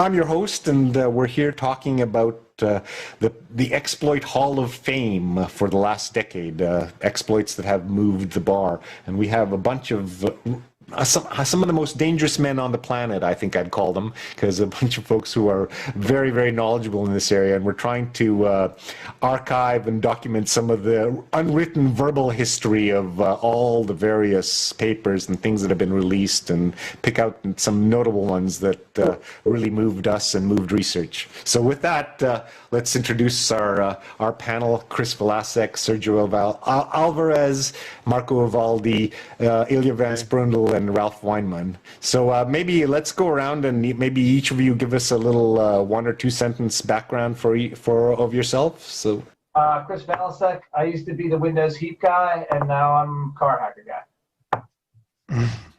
Nice. Ralph? Okay, I was a hacker in my youth. Then I was trying to become an academic. I failed. I became a hacker again. That's kind of the short story. Cool. Sergio? Oh, my background is very simple. I was in Argentina doing nothing but playing with computers. Then I moved to Germany. Well, NRuns brought me to Germany. Then I play security for NRuns, then for Recruity Labs, then back to NRuns, and then I started to do freelancing stuff, mostly on reversing and doing, audits. That's it. Once I had a crash with antivirus, and I started to break those a little bit. Marco? Yes. Well, I started hacking a long time ago. Then I started doing it professionally in '99, I think. I always been more of a pen tester, but I also always enjoyed writing exploits and sometimes finding zero-day vulnerabilities. I wasn't around much this decade as an exploit writer. I mean, I had like some sort of hiatus for my management career and some other stuff that got in the way.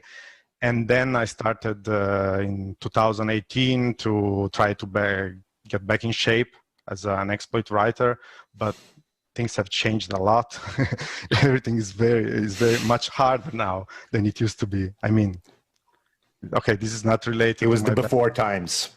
Yeah. So I decided to pick Solaris and to find vulnerabilities and write exploits there, and it's still quite, even though Solaris 11 is much better than Solaris 10, but it's like an easy target. Little bio. Been doing security for the past 2 decades and change, first as a hobby and then professionally, from Belgium. Anyway, I've been doing it at IOActive for about the last 13 or so years. Let me jump in and give you a little bit, let's put a little bit of a preface here. The objective here is to really think about mostly the last decade.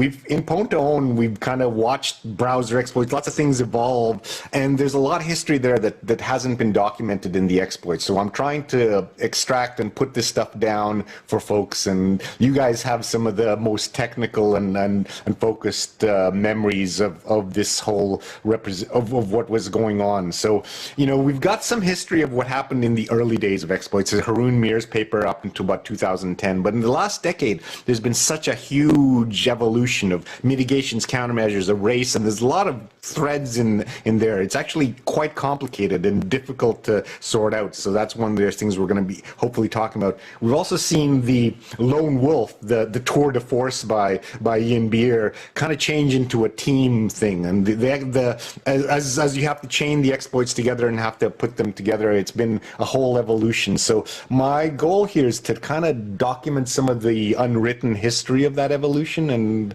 as we go through and chat about it. And with that, I'll just introduce one of the topics that Mark threw out. We both started talking about Ian's amazing exploit there, and the other one from the other folks, the one that's significant from Project Zero. Project Zero's had a lot of great stuff. Is Natalie Silvanovich's stuff, the iMessage bugs, all those things. She also, I would nominate her as the first. As the second one. I nominated Mark Dowd. I would nominate her as the second one that needs to be inducted into a famous list of things that would have to be done. And with that, let's go back to talking about Ian Beers. What exploits do you guys think that we need to put on the Hall of Fame?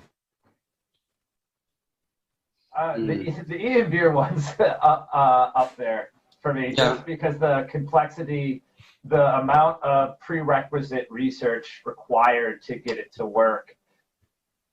If you're doing browser exploits, I'm not trying to knock on it, but there's a plethora of information out there on how they work, right? Like you can, see how all the memory managers work. You can get example JavaScript code that'll, set up memory primitives. Like all the stuff that Ian was doing was the stuff that was done was kind of like hacked together, and he made it all work.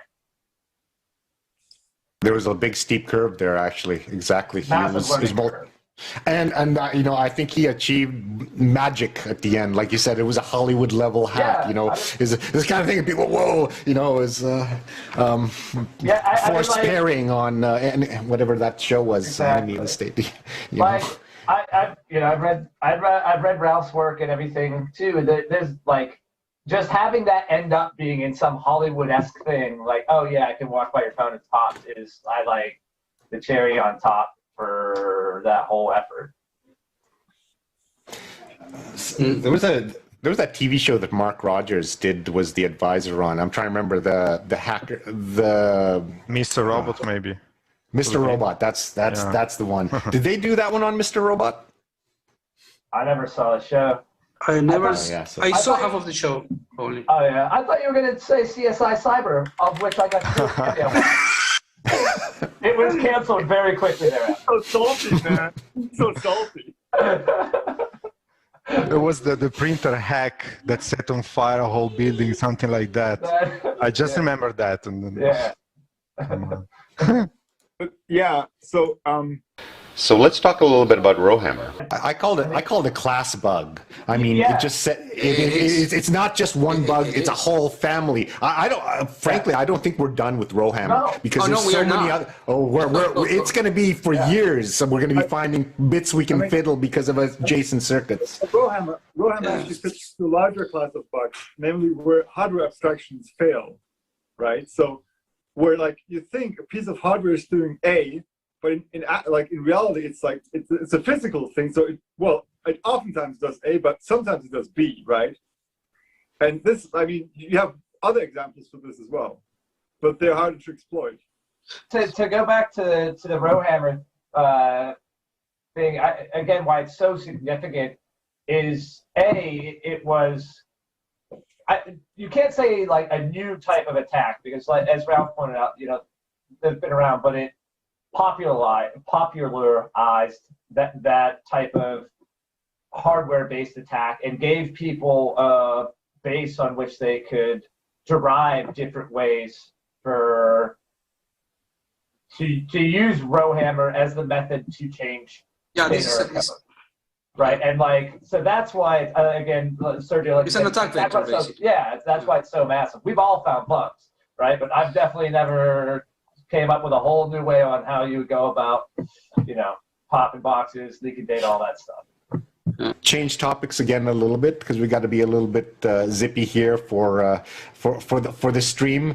I was going to suggest a question for you guys. What's the funnest exploit in the last 10 years that you can remember? Like maybe any of you want to. Which ones were amusing and kind of colorful? Is the question for you guys? Well, this is one from Ian Beer and the ones from the jailbreak community from iOS. Those are the ones that capture my attention the most, at least to me.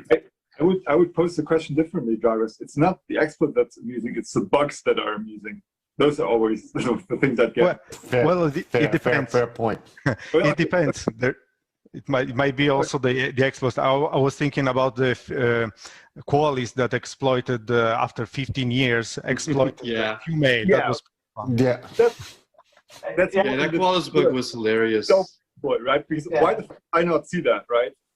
It's not like Ralph's point, go to fail bug, right? Like everyone and their brother should have seen that and realized the ramifications. And how long was that around? Or the Microsoft bug, right? Yeah. I mean,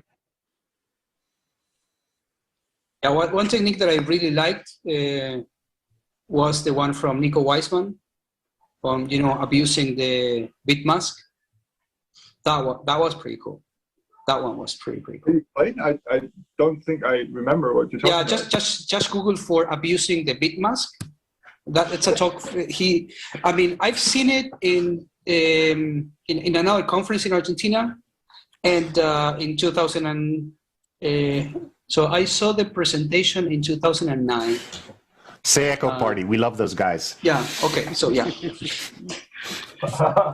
Yeah, that was his heap stuff, right? Where he was manipulating the bitmask stuff, right? Yeah.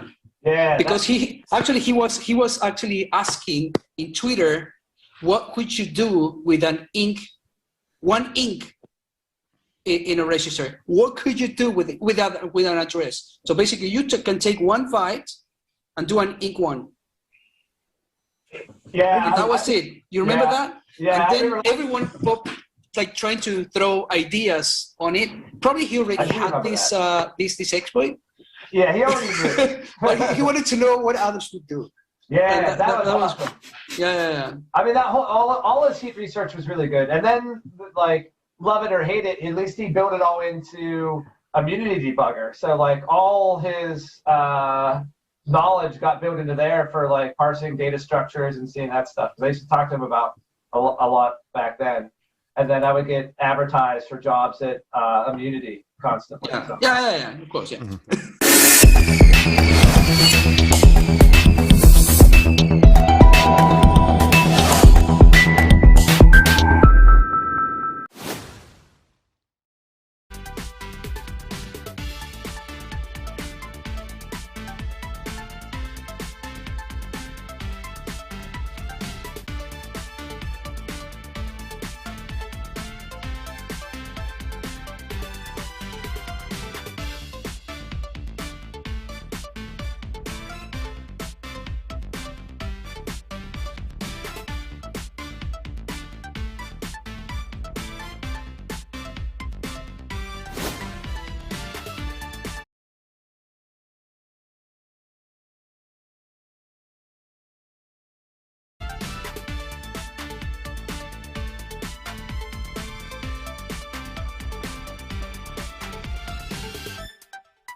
Hi, everyone, and welcome back. It is Dustin Childs with the Zero Day Initiative, the ZDI, bringing you the last few attempts of PWN2OWN 2021. That's right, we're in our last afternoon of our third day. We've seen a lot of really great things so far. The last attempt, I don't know if you saw online, we posted the results. Another partial win. Day 3 is full of partial wins, it seems. In this case, the exploit was fantastic. You saw it run, had great ASCII art, always good with the bonus points, ASCII art. However, it had been reported to the ZDI a couple months ago by someone else. So it does not qualify as a true 0 day and therefore is a partial win. So fantastic work by Alyssa. Let's not downplay that at all. It's fantastic work. So happy that she was able to join us and demonstrate her research. And we certainly hope to see a lot more of her in the future in various contests. Coming up now, we have Vincent Torres of Synactive. He will be targeting the Ubuntu desktop with a local escalation of privilege. We've had 5 attempts so far today. 4 have been partials, 1 was a win. Let's see on the 6th attempt today. Let's see what happens. I'm hoping for another success. It's going for $30,000 and 3 Master of PWN points. With that, I'll turn it over to my colleague Abdul up in Canada for him to run the exploit. Abdul? All right. So, Vincent, what should we expect? We expect a shell root. I hope. Okay. By the way, everyone, this is Vincent's first Linux exploit, so this is really exciting for both of us. Alrighty. Kevin, can you please turn on the timer? 3, 2, 1. Let's go. Dude, for a first exploit that fast, this is awesome.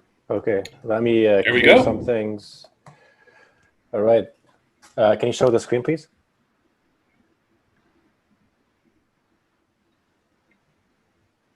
Who am I? Show me the mic. Good job. Congratulations. Thank you. This was very fast. Congratulations.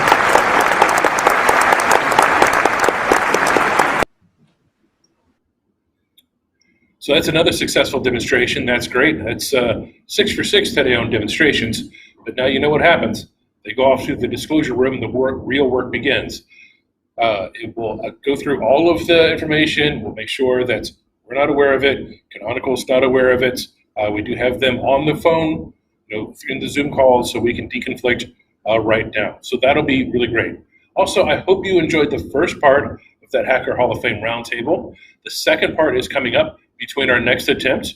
So stick around for that. That's a little over 20 minutes long, that conversation. So even better, and just some great stuff coming up. Oh, I remember who's coming up next. That would be Dalao, the baby cow. He will be coming up, let's see, 14, 15, at 16:30, I believe, is the time. Let me double check the time, which is also a reminder for me to say, make sure you're checking the blog. It's at 15:30 for Dalao, and he will be targeting Parallels Desktop in the virtualization category. So until then, again, enjoy the Hacker Hall of Fame roundtable video, and we'll see you at 15:30 for the next exploit. See ya.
let's switch gears a little bit too. Let's talk about tools. Because I think there's been some real innovation in tools, and I think it was Haifei Li who threw out the AFL, WinAFL, fuzzers. This last decade was really the decade of the fuzzer in many ways. What do you? And there's, I think folks have talked about Ghidra. Let's talk about a little bit about what tools and what on the defensive side, what moved things. AFL changed drastically everything. I mean, all of us were writing our own, fuzzing frameworks, and probably sharing among us. Some of us didn't even publish them, but probably everyone has my framework as well. So,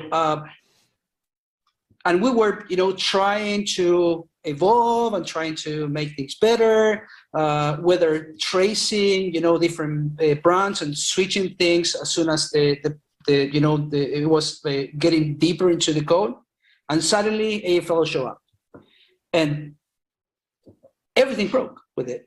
So you couldn't compete against AFL, but to try to add just a few modifications to not hit exactly the same bug that everyone else was basically hitting. And even in the Cyber Grand Challenge, that was the tool everyone used to spot the bugs. So for me, that was why I'm even, building my own fuzzer again. Again, that's right. For me, it was hex rays. Like being able to hit F5 and see it be in let's call pseudocode was magic, especially when dealing with like massive amount. Like you're reversing Microsoft stuff all day, right? Like just having that at your disposal, and I haven't used it for years, so like I'm sure it's improved since then. But that was literally magic to me. Like when it was, I didn't have to look at all the assembly. I'm like, all right, I just hit F5. I changed names, and like I could understand it as code. For me, that was hard to use at first because I couldn't even read that C code. And I was, and actually all the stuff that I was doing at that moment I was working for Recruity Labs. The decompiler wouldn't work for any of the architectures that I was hitting. MIPS, SH4, there was like no F5 for that. So I had to reverse, like I always had to do it, line by line, going back to C, and then reading what I reversed. And I had a lot of envy for people who were actually being able to use that. Yeah, I was doing all the Microsoft stuff at the time, so it was Microsoft. But when I switched to the platforms that I could use it, and then I started to play with it, it was like the first one that told me about it was Hera. Yeah. So Hera from Core, he told me about this thing, and I got at that moment one of these beta versions that ILFA gave away, like the version 3 of the.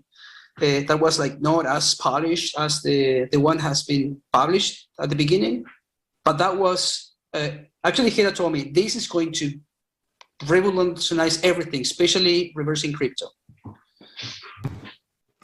Now, Neil Mehta did say anything that isn't soft ice is cheating, though. That's on the record for a fact. That's a blast from the past right there. I think one of the defining moments for me and one of the defining tools for me was getting to know how to use QEMU properly, right? And that was like Dvorak put me onto QEMU, and I was like, oh wow, this is a productivity increase by like a factor of 10 or more if you do it properly. Like, what have I been doing before? This was so painful. Now I get to actually see things in real time, like introspection on devices that I hadn't had like proper introspection capabilities before. So that was really an eye-opening thing for me. That was around 2014, I guess. Yeah. Yeah, for sure. Yeah. The other thing that blew my mind away was anger. Yeah. That was. Yeah. With PWN, it was like before I would have 100 VMs with saved snapshot at a certain breakpoint.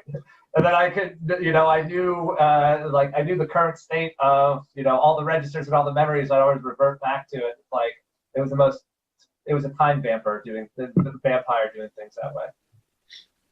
So here's a question for you guys. Does Ghidra deserve to belong in the Hall of Fame? Did it move the needle, or is it still an IDA world?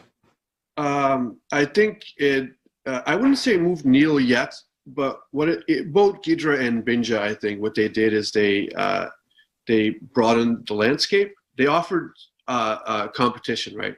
Before that, the only serious tool you had was IDA, right? There was nothing else, right? Yeah. Binja and Ghidra, and this really only happened over the last 3-4 years. It finally basically gave you viable real-world alternatives that actually allow you to do something useful, right? Before that, I mean, yeah, you could use some GDB for exploitation.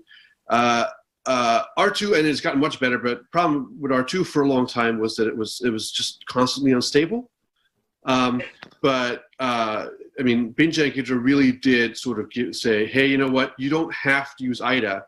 It is possible to use other tools to get the similar results. And it's one of these things where you don't get feature parity everywhere, and I don't think that'll ever change. Like you'll see where certain tools are better, a little bit better at other things. You get different accents. But the real game changer to me was just the fact that it's no longer a monopoly, right? We have alternatives that well, actually, are just IDA Pro. I think so. When it comes to Radare to R2, Radare can do pretty much basically everything. Yeah. But it's only usable if you have Pancake on your side, which that's a good point. He's from the Spanish scene, so we are in the same chat. And we own every single one. All the guys from Intrepids,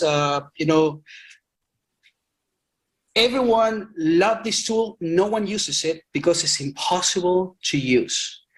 And I'm serious. I mean, it's so freaking hard to learn to use Radare that Pancake always get really frustrated that he has like a tool that can do everything, which it was supposed to be a hex editor at the beginning. And we always, joke telling him it's a great tool that lacks a good hex editor. He goes nuts with it. But the problem is the usability. If you're a human being and you have to deal with all those words he used to do things, it's impossible. At least for me, it's impossible. And for most of the guys that I know, it's impossible. Yeah, and what's funny is he makes it look simple, and then you try it yourself, and it's like, impossible. What's going on? It's so freaking hard. And the other thing that it has is, and Pancake would disagree with this, it doesn't have a database. It has a replay, but it doesn't have a database. And when the guys from this Binja was released, that was the first tool that you had a database and something that has a GUI, and you could do things with it, and had a decent API. What Ghidra for me, I'm not using. I started to use Ghidra. I got this book from Chris Eagle actually to learn how to use it properly, because everyone's talking great things about it.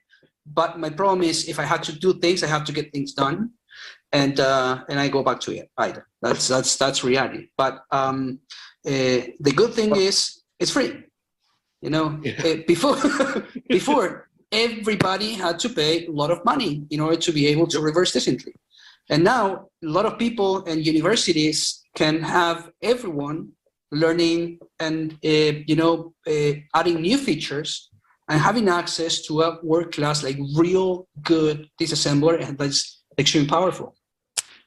So actually, I have to disagree with what Ilya said before. I think, or in my opinion, Ghidra has moved the needle in two respects. Namely, distributed like collaboration. It was not possible. But that's a good point. We were sending around IDBs, right? That's horrible. Yeah. No, you make a very good point. That works. I mean, it's not IDA, so like my muscle memory, it's like for IDA, and I have to use different things, and it's sometimes really cumbersome because like you have to use the mouse to do something instead of hitting two buttons or like two keys. But it is like it allows us to collaborate more efficiently.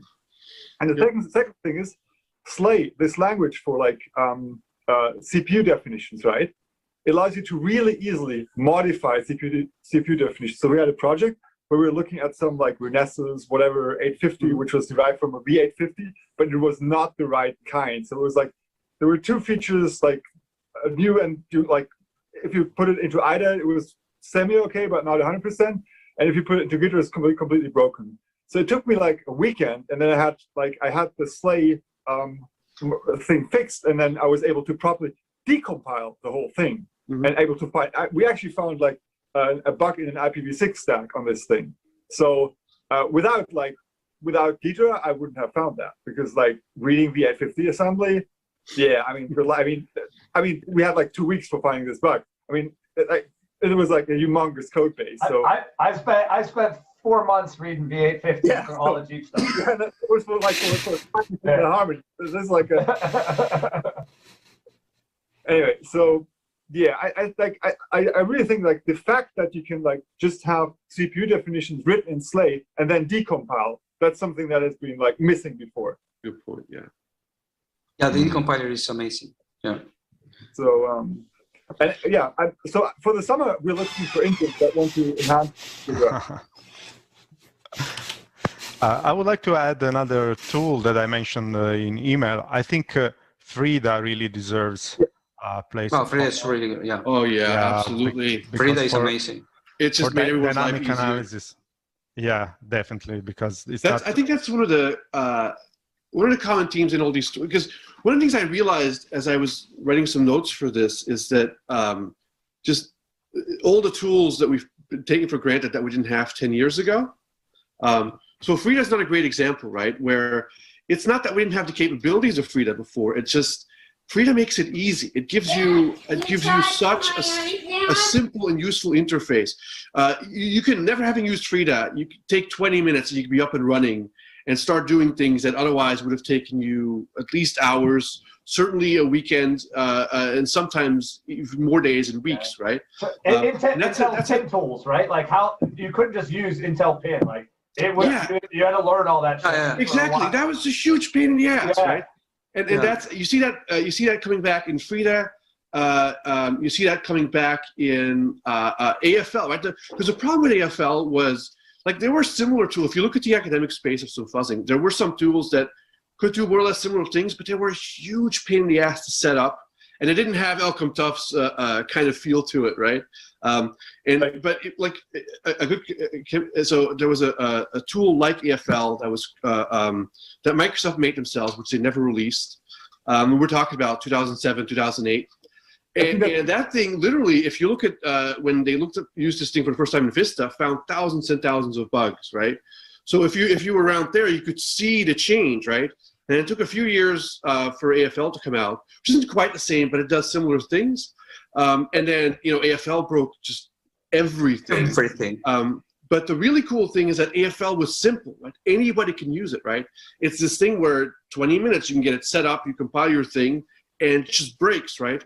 And AFL was so useful and so easy to use that everybody just kind of jumped on board and said, okay, well, how about, I'm missing this thing. How about we add shared memory? How about we make it use with QEMU? How about we make it use on Windows binaries? How about, Yeah, but at the beginning it was only source code until Ricky did this whole research on putting it to. That's exactly the point. That was a huge change. Because it was so good and so useful and so simple to use that everybody was like, how about this feature? How about this feature? And it just kept growing, and just the usefulness just kept going up. And it's to the point where, I mean, these days, if you're doing, certainly if you're doing anything file-based, if you're not using at least AFL for your testing, like, you're not doing it right. Like, you're not in the 2020s. 3 points, three points about this.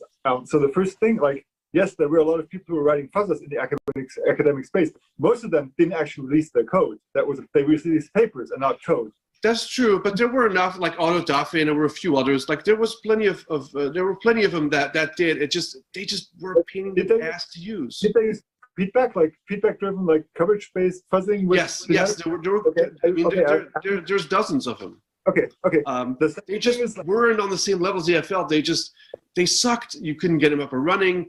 They didn't have Michael's little touch to it. They didn't have, one of the things I love about Michael is, I think, or about EFL, is that it describes itself as like like having that little hacker knowledge in it, the like, oh, well, if I'm doing inst, then let's look for these specific ones and a few of these things that, if you know what you're doing and if you've been doing this stuff for a while, you kind of get a sense for like, what are the values that kind of work for fuzzing, right? And that's baked into AFL. That just comes with it, right? If you don't have that sense, from the hacker scene as well. I mean, if you look at Jared DeMott, he did academic stuff when he was doing this, how it was called, BEF or something like that. His fuzzer that was trying to go deeper. Mm-hmm. In reality, when you wanted to use something like that, it wouldn't work. In real binaries, you couldn't really, use it. Even though it was a great idea, it's an amazing idea. The first fuzzer that I've seen that in reality and in the real world was able to destroy and smash whatever you throw it was AFL. Yeah. There's a second thing. Like you spoke about this Microsoft internal tool, and I think you meant Sage, right? Yes. Right. Yeah. So, but that was not purely fuzzing. That was symbolic execution plus fuzzing. And I think what AFL showed at the time was like, hey, you actually don't need, like in most of the cases. That's true. Yeah, it wasn't exactly the same. You're totally right. It's not exactly the same, but it's on a similar level. And the thing is that you look at the time difference, right? I think AFL came out 2013. Yeah, I know. And Sage was 2005, 2006. So even Sage was extremely complex. But if you look at, for example, Michael Eddington presentation during this conference in Washington D.C., they were comparing symbolic different fuzzers, including pitch and from crash bug finding perspective, a simple bit flipping was the one that found most of the bugs. Yeah. Have you seen those slides, right? Yeah. So Sage in theory was amazing, it was great. But until AFL came, there was nothing that was like in the real world. Right, exactly. That's everything the point, like right? Sage was never released, right? So there was only it was a small subsection of the world that had it, and it wasn't quite as simple at the time as AFL was. But of course, the thing about Sage is there was a team behind it. So if you wanted to use it, you would just send them an email and say, "Hey, come by, tell us how to set this up," and they'd spend a few days or a few weeks with you, and you'd be up and running. And it was incredibly successful, though, right? And in terms of results, it was on the same level as AFL, where in a period of 2 or 3 years, I don't remember the exact numbers. It's in a bunch of their academic papers, but we're talking on the order of 7, 8, 10,000 bugs found, right? That's the same level that we had with AFL. The problem is we have to wait almost a decade between a private, now $1 trillion company having this, and someone on the level of Miguel Zalewski saying, hey, you know what? I can build this, I can make it open source, and I can make it easy, right? That was the point I was just going to make, too. What has changed in the last 10 years is if I had AFL and it was crushing bugs that big, I wouldn't have been sharing it with any of you guys. I would have started all those bugs. Just someone releasing it to everyone, like, to me was a big deal. Like, hey, everything I've ran this against, it's finding bug after bug after bug. Everyone who grabbed it was like, yep, same here. Like, most people would have just kept that all to themselves. Most of us did. Yeah, right? Like, I was sharing, and if you had, I don't know if you had my buzzer, I think you did, but if you didn't, I can send it to you. You can see, the amount of work that I did on that. And I sent it to Pedro Mini, to everyone. Actually, he even mentioned in his slides when they presented their PMA and all, the fuzzer stuff. We wouldn't share it with anyone else. We were sharing like, oh, I have this tool. Teach me how to use that. Rob, these things. And suddenly this guy like just throws. Yeah, that's what I'm saying. Like, me and Dr. Raid were sharing the stuff that we had together. And then I was like, well, no one needs to write any of their own form. That's done. Just take AFL and run. That's it. No worries. Yeah. I thought that was pretty cool, though. That's like something I didn't see coming, I guess, I mean, that's always this talk caught to me, right? Either you get the bug, or you get the fame, right? Yeah, true. True. True. Yeah, that's true.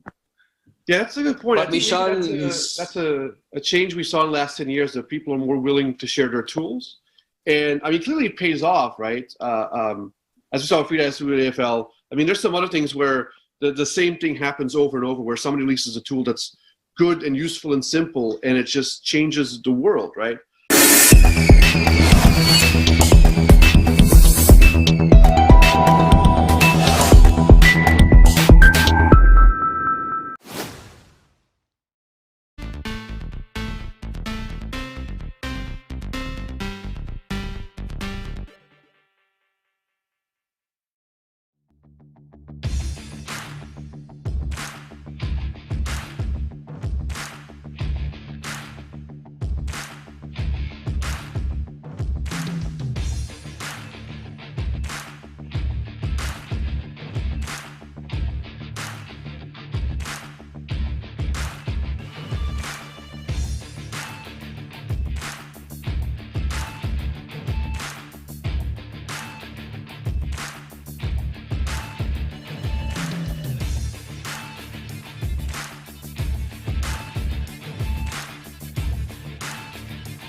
Hi everyone, welcome back to day 3 of PWN2OWN 2021. I am Dustin Childs, Communications Manager here at the Zero Day Initiative, and happy to report to you that our last attempt was successful. We saw that demonstration happen live. We went to the disclosure room, and it's a unique bug. It's a double free, so Vincent won $30,000 at 3 Master of PWN points. Congrats to him. Happy to see another success. So coming up in our penultimate entry, that's right, I said penultimate. It's a perfectly cromulent word. I think we should all work it into our vernacular. It's good. In our penultimate entry, we have Dalal, who will be attempting to go from guest to host on Parallels desktop. Now I know Abdul is really looking forward to this one. I think we have a special guest stopping by to watch this one happen too. So without any further ado, I'll hand it off to Abdul and let him run the exploit. Ready.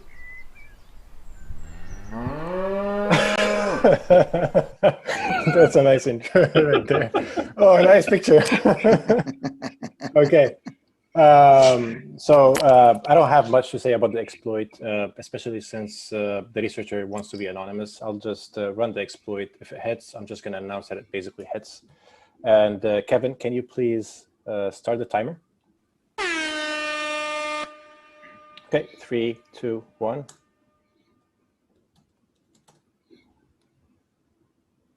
Yep. Okay.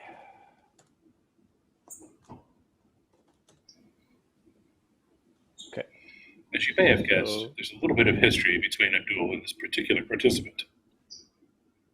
All right. Can you mute us a little bit, please?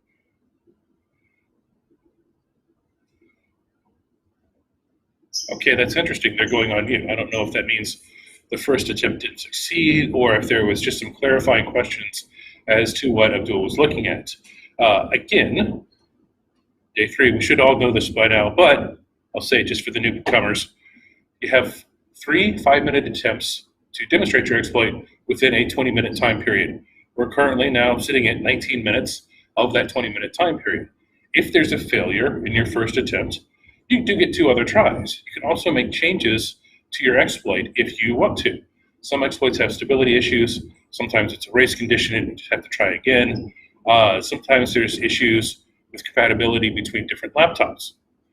Actually, now that I have your attention, I wanted to talk about our trophy for a minute because we're very close to crowning a Master of PWN. That's the overall winner. I said I'd get the artist name. Artist is Lex Talkington. He's online at lextalkingtonarts.com, I believe. On Instagram is where he does most of his stuff. Just at Lex Talkington. This is his first work for us, which is the Master of PWN trophy from our fall event, PWN2OWN Tokyo. You can see that right there. And we like that so much, we said, you know what, we want another one. And he said, I can kind of outdo that last one if y'all want. And we said, yes, please do. And this is the result. The problem is he's done so well, I don't know how he's going to outdo it again within our budget. But if I know anything about budgets, it's how to not stick to them. So I think maybe we can work something out for something in the future. Maybe the wings flapping and opening and closing. Looks like we're coming back in. The first attempt didn't work, so I'm going to go ahead for the second attempt. Kevin, can you please start the timer?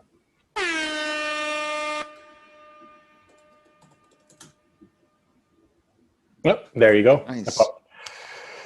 Excellent. There we go. It did work.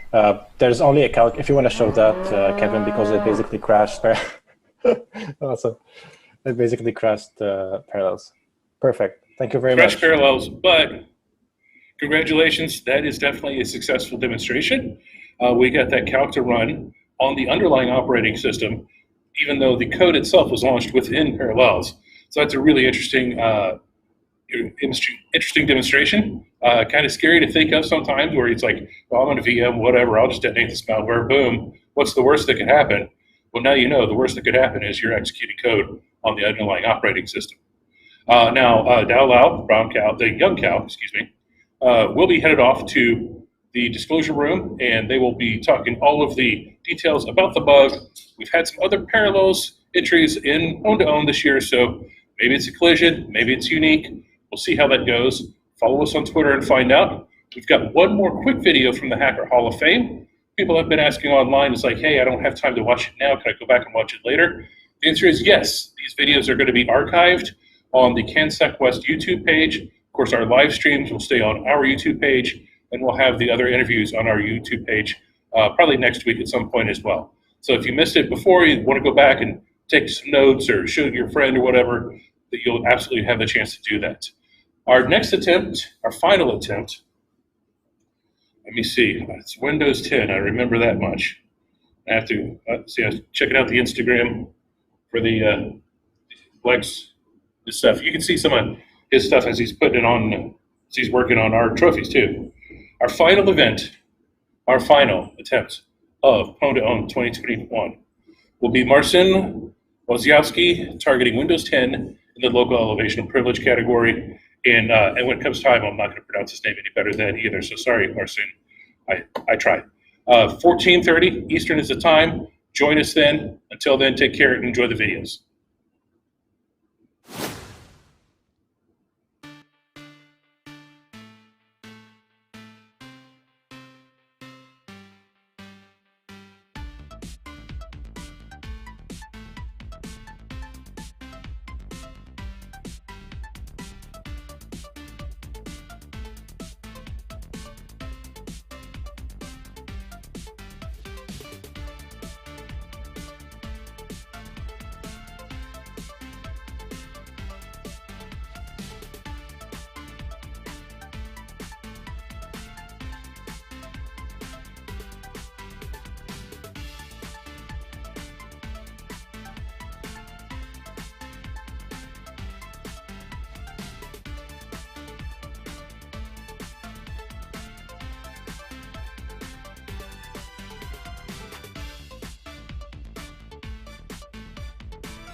Hello everyone, welcome to PWN2OWN 2020.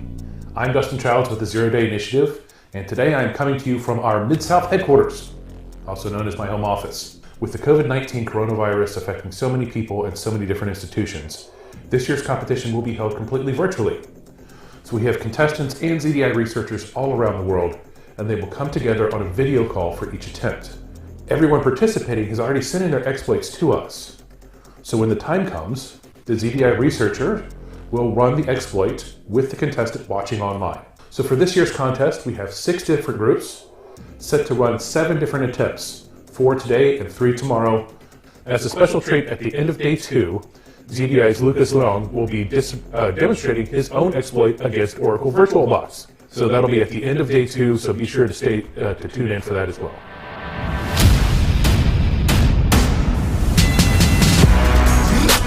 Our day began with some PWN2OWN newcomers, a team from the Georgia Tech System Software and Security Lab. They were targeting the Apple Safari web browser with a macOS kernel escalation of privilege. All right, I'm gonna launch Safari now. You nervous? Yeah. They chained together a total of 6 unique bugs, starting with the JIT vulnerability and ending with the Toctile race condition to escape the sandbox and pop a root shell. Nice. It will spawn the kernel shell too. Okay. Oh, yes. Look at that. Nice. All right. Nice, guys. Their smooth demonstration earned them $70,000 and 7 points towards Master of PWN. I think it's a kind of dream, right? Like for participating in PWN2OWN. We feel like it is kind of like a festival for hackers. Like we can meet like some other famous hackers, and we want to talk with them, and we want to discuss with you guys. Maybe we can have beer. Thank you. We really enjoy this, and we are really, happy to achieve our old dream to participate in PWN2OWN. Yeah, we really love it. Next up, PWN2OWN veteran Fluorescence set his sights on Microsoft Windows 10. Surprising absolutely no one, he used a use after free bug in Windows to escalate privileges from a regular user to administrator. Right, 3, 2, 1, go. Oh, there we go. Nice. Very nice, yay. This slick demonstration earned him $40,000 and 4 points towards Master of PWN. I'm really happy that PWN2OWN is able to take place even in these crazy circumstances. So what made you decide to go after an LTE in Windows 10? I think that Windows is a target that I like doing. So yeah, it's personal preference. Our third attempt of the day saw another PWN2OWN rookie take the field. Manfred Paul of the Red Rocket CTF team chose to target the Ubuntu desktop with a local privilege escalation exploit. All right, starting the clock. Woo! All right. Look at that. Nice. Congratulations. He leveraged an improper input validation bug to go from a standard user to root. Nice work. Nice and clean. So clean. His first foray into the world of PWN2OWN earned him $30,000 and 3 points towards Master of PWN. What was it that led you to decide to participate in PWN2OWN? Well, basically I had this bug and I didn't know what else to do with it. I didn't initially plan on participating, but now that remote participation was possible, it was basically a very easy decision to make. I really hope to participate and be able to find new bugs. The first day of PWN2OWN 2020 ended with the returning fluoroacetate duo of Amat Kama and Richard Zhu ready to defend their Master of PWN crown. Yep, ready. All right. They leveraged a UAF in Windows to escalate from a regular user to system. And yes, this was a different UAF than the one used earlier in the day. Boom. Yay! Yay! This final entry of day 1 earned them $40,000 and 4 points towards Master of PWN. How much to add like a 5-minute sleep before? Don't do that. Just to make it more dramatic, right? That wraps up the first day of PWN2OWN 2020. Even when we're physically separated by thousands of miles, we're brought together by some great research and exploit demonstrations. Join us tomorrow for our second and final day of the contest. As with today, we'll be tweeting and updating the blog with results as they occur. I'll see you then.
Hello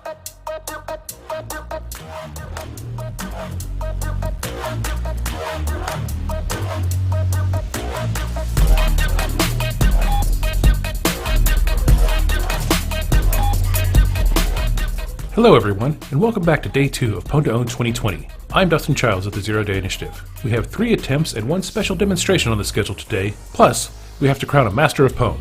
Let's get to it. Our day began with returning PWN2OWN veteran Fifam Hong of Star Labs targeting Oracle VirtualBox. Alright. Let's run it. Ready? Yep. Yeah. Let's do this. It took all 3 attempts for a successful demonstration, but his 3rd attempt did work like a charm. There you go. There we go. Nice. All right. Oh gosh. Ah, man. So much drama. He combined an info leak and an uninitialized variable to execute code on the host operating system from the guest. Make it dramatic in the... This earned him $40,000 and 4 points towards Master of PWN. I have to say that I am a bit afraid that the exploit will not work in the first 2 attempts, so finally it worked. So I'm happy now. Did you have concerns about the ZDI people running it for you? Actually, I don't see any problem here, but if I can reset in profile and see if I can make it faster. Next up, the fluoroacetate duo returned for their 2nd event of the competition. All right. Let me know when you're ready, Abdul. Ready. Okay. This time, they had their sights set on Adobe Reader. In one of the most impressive displays of the competition, they leveraged used after free bugs in Reader and the Windows kernel to escalate the system. All it took was opening a PDF file and the entire system was compromised. Nice. Wow. Wow. Very good. Nicely done. Nicely done. Very nice. Good job. This impressive display earned them $50,000 and 5 more points towards Master of PWN. Waiting for the command shell to pop is just... That's a little nerve-wracking, Yeah. right? Yeah, very nerve-wracking. It's always those moments in PWN2OWN that you never forget. In the final official entry of PWN2OWN 2020, the Synactive team targeted the VMware workstation with the guest-to-host escape. Come on. All right. Unfortunately, they couldn't successfully demonstrate their exploit in the allotted time. However, upon disclosure, we did find the bug to be valid and purchased it through the regular ZDI program. We hope to see more from these researchers in the future. For a special bonus, ZDI's own Lucas Leong demonstrated a guest-to-host escape in Oracle VirtualBox. He leveraged an OOB read for an info leak and a use after free bug for code execution. You can watch a video of the demonstration over on our YouTube channel. And that allows us to award our Master of PWN. It was a tighter race than previous years, but Richard Zhu and Amat Kama of fluoroacetate were again crowned the Master of PWN. Congratulations, we look forward to seeing more of you in the future. Amazing feeling. When we first started out, we never could have imagined that we could get Master of PWN, so it's a big honor. That's great. Talk me through your last exploit a little bit. So that's kind of a scary one from like especially consumer perspective, because you open a PDF and it takes over your entire system, right? Yes, and everybody uses Adobe PDF Reader, basically. Right. This type of attack, it has serious consequences. Cool. And especially since the attack also happens so quickly, like you cannot react to it. Adobe Reader, it's used by so many people, so many companies, and that makes them all vulnerable to potential exploits, right? So we want to be able to help them fix the software, fix the bugs, and have a safer PDF opening experience. How was it going virtual? I guess it's easier to do it virtual, but it's more fun to be there in place, when you're there on site. I'm actually very impressed that everything is so smoothly. There's no network issues, no connectivity issues. I hope you saw the tweet, custom hockey jerseys for Master of PWN. Awesome. You've gotten jackets before. Was there a favorite Master of PWN jacket sort of swag that you go, that one was really great? All of the jackets are obviously outstanding. One of the ones that stood out was the PWN2OWN Vancouver last year. We had the full racing suit. The racing suit, yeah, that was pretty good. That was good. It was good. Yeah. We wanted to be sure to thank everyone who participated in this year's competition. There were definitely obstacles, but everyone was accommodating and worked with us to make PWN2OWN 2020 happen. We wanted to thank the participants for trusting us with their research and allowing us to run each attempt. We wanted to thank vendors like Microsoft, VMware, Apple, Adobe, and Canonical for dialing in throughout the disclosure process. And special thanks go out to our partners Microsoft and Tesla and sponsor VMware for their continued support and assistance before and during the contest. So what are your first impressions of having the first virtual PWN2OWN complete? I mean, for me, it's a great relief. There was a lot of stress coming into the competition because of all the changes that were going on. And, we sat down before the event and kind of tried to think of all the different variables that we could control to make sure that, we would have researchers, from all around the world, plus vendors, plus the team spread out, and all the different, contingency plans we need to put in place to actually make this thing successful. And now we're here at the end of the contest, and everything went really smoothly, and I'm quite proud of the team for everything that they pulled off. So getting to the contest itself, day one, I know I have my personal favorite bug. What were some highlights of the research demonstrated that y'all will talk about? I always love JIT vulnerabilities. That's no secret or surprise because I've done a lot of work in that area. I've done presentations, I've found JIT bugs of my own. So the first attempt from day one, the fact that it starts off the whole competition with a JIT vulnerability, I absolutely love that. Especially since JIT bugs are getting harder to find in Safari, and it's glorious. I personally like the escalations. All three escalations that were demonstrated the first day were pretty good, very solid. The Ubuntu one was surprisingly fast and reliable. It shows that they really put in a lot of effort into making sure that when they were running, that they would actually pop the root shell or the system shell.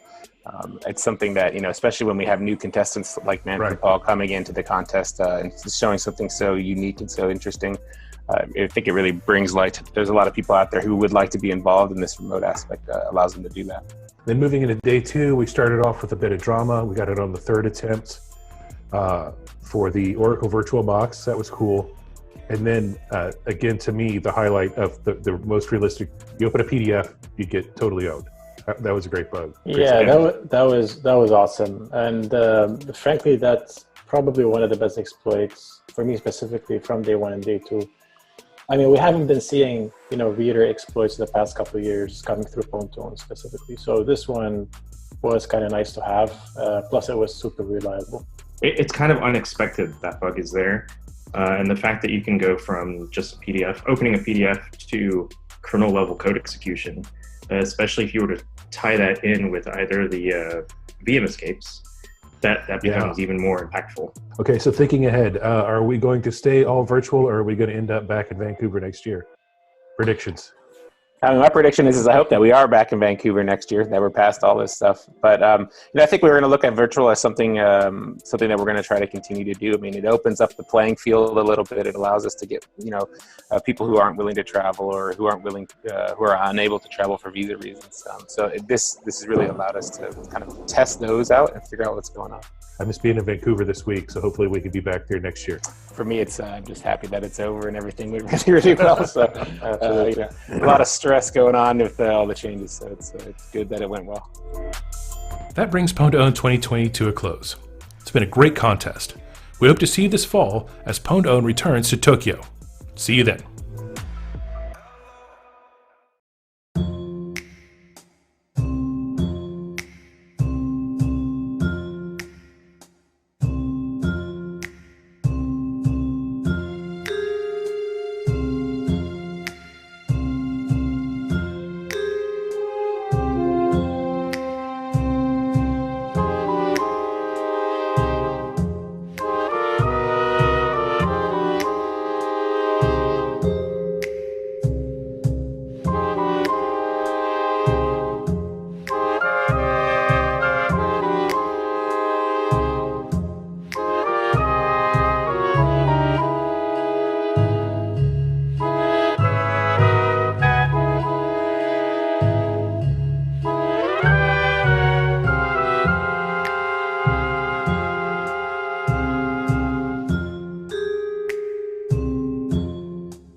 about where exploits are going in the next decade.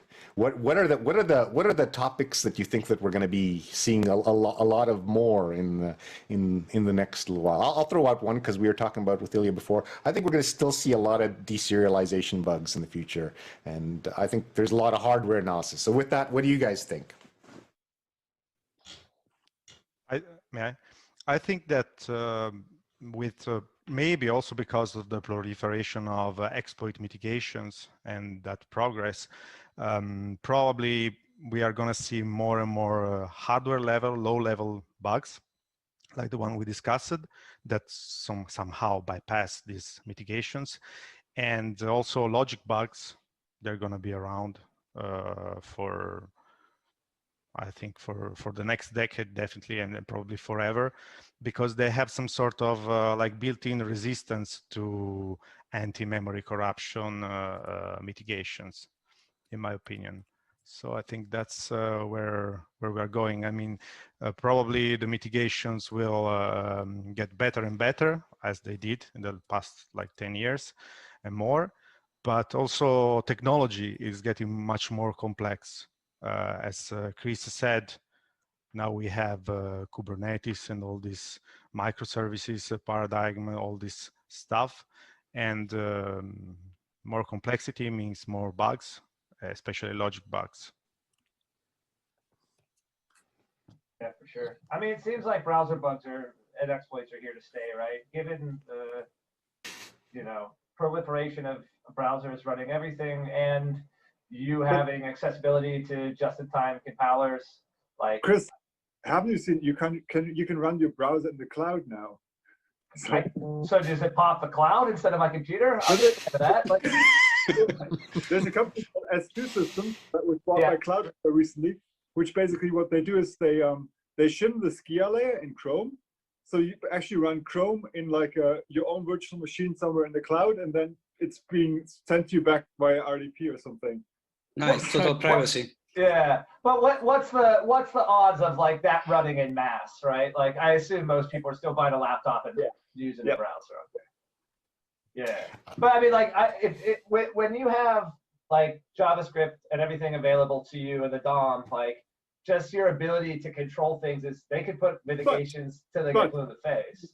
We could you could solve a lot of problems by just getting rid of JavaScript, right, in the browser. If you just went to WebAssembly, you would reduce a lot of attack surface. Yeah. Right? Just like all that JavaScript crap. Yeah. And then I think and then with like 50% unemployment rates in Silicon Valley immediately, right? But WebAssembly is not the panacea as it is too. I mean, it's still got vulnerabilities. It's got more bubble wrap on there, but it still exposes some of the stuff in the JavaScript engine in there, and I don't think it's the silver bullet. Yeah, you're totally right, man. I mean, if you look at some of the recent works by Natalie and some of the folks at NCC, it's clear that there are bugs there. In fact, it brings buffer overflows into your browser renderer.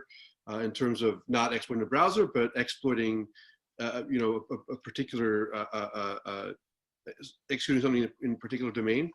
Even though WebAssembly currently doesn't have domain access, you can tie it into JavaScript, which does give you domain access. So, like the NCC guys showed this stuff where it's like, okay, you have a buffer overflow inside of WebAssembly, and that then triggers cross-site scripting inside your JavaScript, which then gives you access to the cookies for some particular website. Right? If you get rid of JavaScript and just use WebAssembly, you solve a lot of problems. Because have a look at the optimizers in modern JavaScript engines. Like the bug density in the JavaScript engine is much higher than in a WebAssembly implementation. Yeah, honestly, I think I don't think that's practical. I think asking an entire group of millions of full stack developers to switch from JavaScript, I don't think it's going to happen. And even if it does, it's at least 10 years away. Yeah, no, I think what's more realistic is the approach that Mozilla is doing, which is saying, let's get rid of C++ in the browser and let's do it in Rust. And I think that'll be more realistic. You're asking a much smaller group of developers to change their ways. Yeah. I don't think getting rid of JavaScript is going to happen. How big is the portion of Rust in, like, what percentage of the code base of Firefox is Rust these days? Is it 10% or 50%? I don't think it's more than that. No, it's currently 0, but they're writing an alternative stack, which is fully functional, by the way. It's being tested right now, and the plan is to swap it out when it's production level quality. In servo. Exactly. So I think that's much more realistic, right?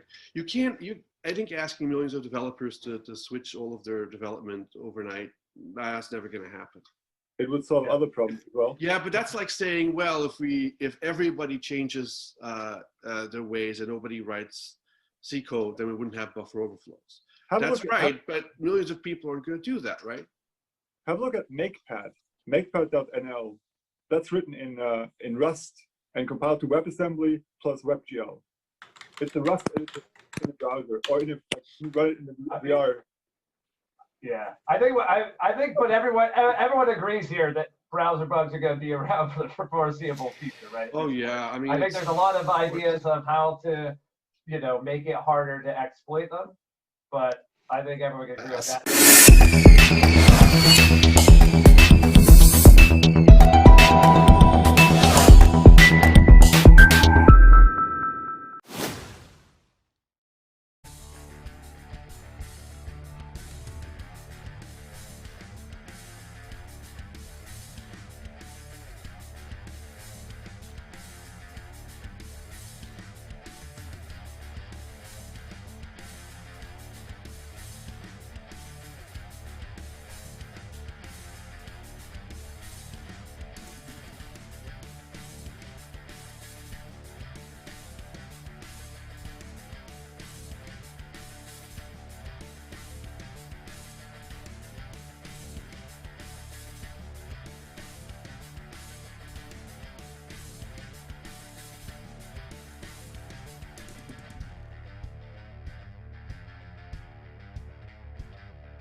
Hi everyone, I am Dustin Childs with the Zero Day Initiative, back once again for our final attempt of PWN2OWN 2021. I'm excited for it. Our last attempt saw Dao Lao successfully do his guest to host escape in Parallels Desktop. We went into the disclosure room. Turns out that was a unique Ubright, so he won $40,000 and 4 points towards Master of PWN. That gets us surprisingly close to 1.2 million for the entire contest, which is absolutely fantastic and really blows away our expectations. Super excited about it. But let's go to our final attempt first. Marcin is a frequent submitter to the program. We encouraged him to participate in PWN2OWN, and he did. So he's here, Marcin Wazowski. He's going to attempt to do a local escalation of privileges on Windows 10. I'm not going to beat around the bush and let's just get to it. Abdul, I'm going to hand it off to you, and let's run this exploit. All right, that's a nice picture, Marcin, of you over there. So it's nice to have you with us today, and we also have a special guest, Simon Zucker-Brown from my team. Thank you for being here. So Marcin, what should we expect once we run the exploit? We should see another command window elevated this time, within maybe 3 seconds. Okay, so let's get this rolling. Kevin, can you please start the timer? Right, 3, 2, 1. I mean, what can I say? It's 2,000. all I can say is it's top notch, as we all know. You can go ahead and please show the screen. This is very nice, very nicely done. Show me the money. Congrats. Thanks. Please. I like that you put it in right back there too.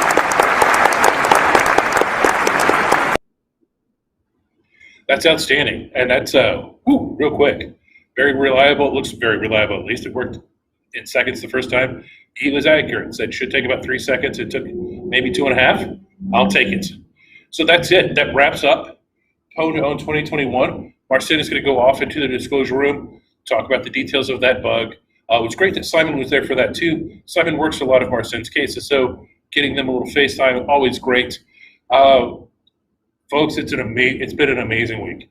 We've got just one more thing left to do, and that's the roundtable. So at the end of the day, what is it time right now? It is 16:30 right now. So at 17:30 Eastern, I'm going to sit down with Abdul and with the ZDI director, Brian Gorance. We're going to talk about the whole program. We're going to announce who won Master of PWN. I'll tweet out that information as well. Who gets the trophy, who gets the jacket, that sort of thing. If you have any questions for us, please tweet it to us. Use hashtag PWN2OWN. We are at the ZDI. Also, I've had a lot of fun staring into a camera and talking to myself this week. If you enjoyed it, let me know. I'm at Dustin_Childs. If you have any questions, maybe suggestions for next time, I'd love to hear it. I like any feedback I can get. I was happy to know that people didn't like my mic. Just meant they were listening. So I'm happy for that. I'll take it. And if not, then thanks for paying attention as much as you have. We've really enjoyed it. I'll see you at the round table at 17:30. So until then, take care.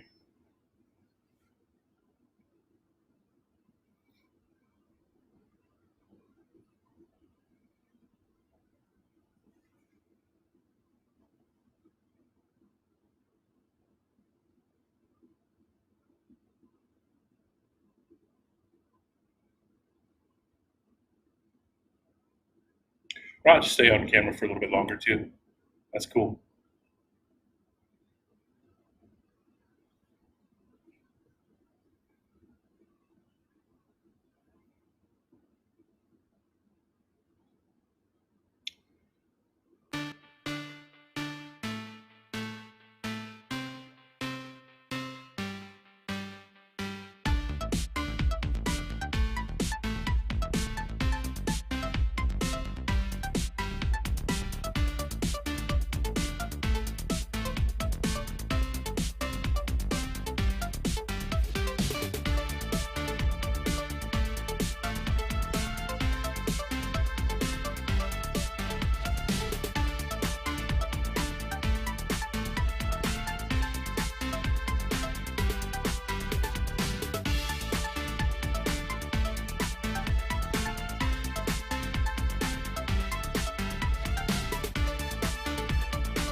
Hi, we are at PWN2OWN Tokyo 2019 here at the St. Grace Cathedral in Shibuya.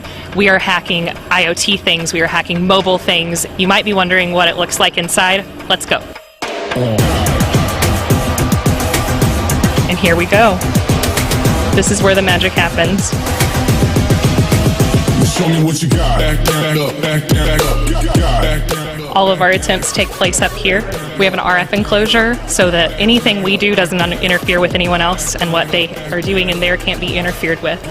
We are about to see an attempt against a TV, which is a first this year at PWN2OWN Tokyo. They are setting up now. Let's see what's going to happen. Show me what you got. Our day began with the fluoroacetate duo of Amat Kama and Richard Zhu targeting the Sony X800G television.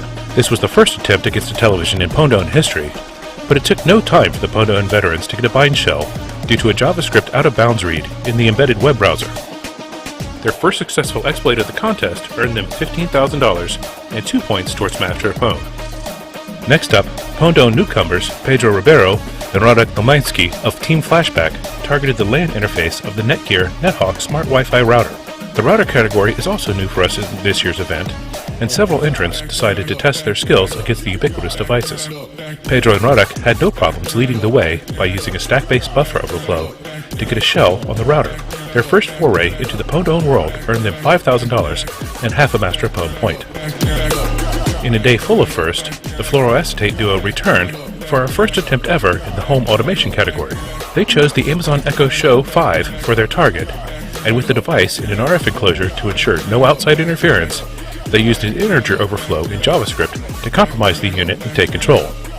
The exploit earned them $60,000 and 6 Master of Pwn points. Richard and Amat returned to the television category, this time targeting the Samsung Q60. Although their first attempt failed, their second attempt was able to use an integer overflow in JavaScript to get a reverse shell from the television. Show me what you got. This successful demonstration earned the team another $20,000 and 2 more Master of Pwn points. Richard and Amat returned once more, this time targeting the first handset of the competition. They used a JavaScript bug that jumped the stack to exfiltrate a picture from the Xiaomi Mi9. Once patched, this should prove to be an interesting write-up. They earned another $20,000 and 2 more Master of Pwn points for their efforts. Next, the flashback duo of Pedro Ribeiro and Radek Domański targeted the WAN interface of the Netgear NetHawk Smart Wi-Fi router. Although their attempt took some time due to the device starting up, they were able to remotely modify the router's firmware such that their payload persisted across even a factory reset. That's pretty much the definition of persistence. They earned $20,000 and 1 more Master of Pwn point for their successful demonstration.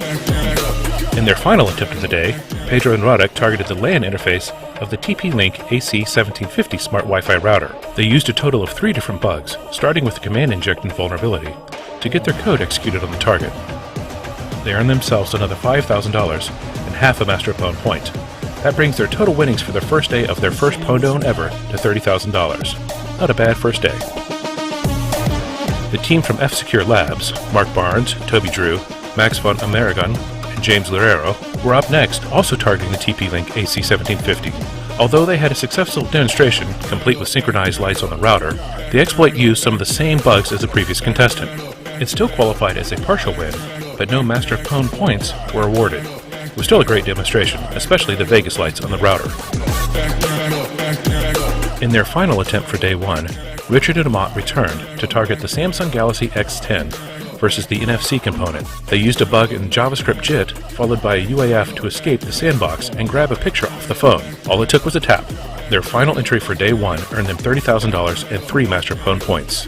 That puts their day 1 total at $145,000. They also have a commanding lead on Master of Pwn with 15 total points. In our final attempt of the day, the crew from F-Secure Labs targeted the Xiaomi Mi9 in the web browser category. They successfully demonstrated their exploit by using a chain of 2 logic bugs. However, one of these was known by the vendor previously. That does make it a partial win, and they still received $20,000 and 2 Master of Pwn points. That wraps up our first day of PWN2OWN Tokyo for 2019. We've seen some exciting research and set quite a few firsts in our contest. First television, first router, and first home automation. Tomorrow looks to be just as exciting, with both baseband attempts occurring first thing in the morning. Be sure to follow us on Twitter and watch the blog for current updates. We'll see you tomorrow.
follow us on Twitter and watch the blog for current updates. We'll see you tomorrow.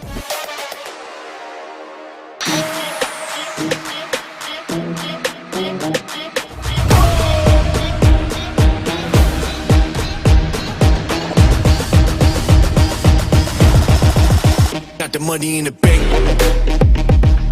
The second and final day of PWN2OWN Tokyo 2019 is in the books, and much like day one, some great research was put on display. The day began somewhat quietly as Team Fluoroacetate withdrew their entry targeting the baseband component of the Oppo F11 Pro handset. Instead, they moved straight to the Samsung Galaxy S10 in the same category. Their Rogue base station used a Stack Overflow to push their file onto the target handset. The successful demonstration earned them $50,000 and 5 Master of PWN points. This is the third year in a row the Samsung handset has been compromised via baseband. In their penultimate entry of the contest, Richard and Amat turned their attention to the LAN interface of the Netgear Nighthawk Smart Wi-Fi router. They were able to successfully demonstrate their research. However, their auth bypass had been used by a previous contestant's entry. This makes this attempt only a partial win. Next up, Pedro Ribeiro and Radek Domjanski of Team Flashback continued their run on wireless routers by targeting the WAN port of the TP-Link AC1750 Smart Wi-Fi router. They used a Stack Overflow combined with a logic bug to gain code execution on the device. This earned them $20,000 and 1 more point towards Master of PWN. They wrap up their first PWN2OWN with a total of $50,000 and 4 successful demonstrations.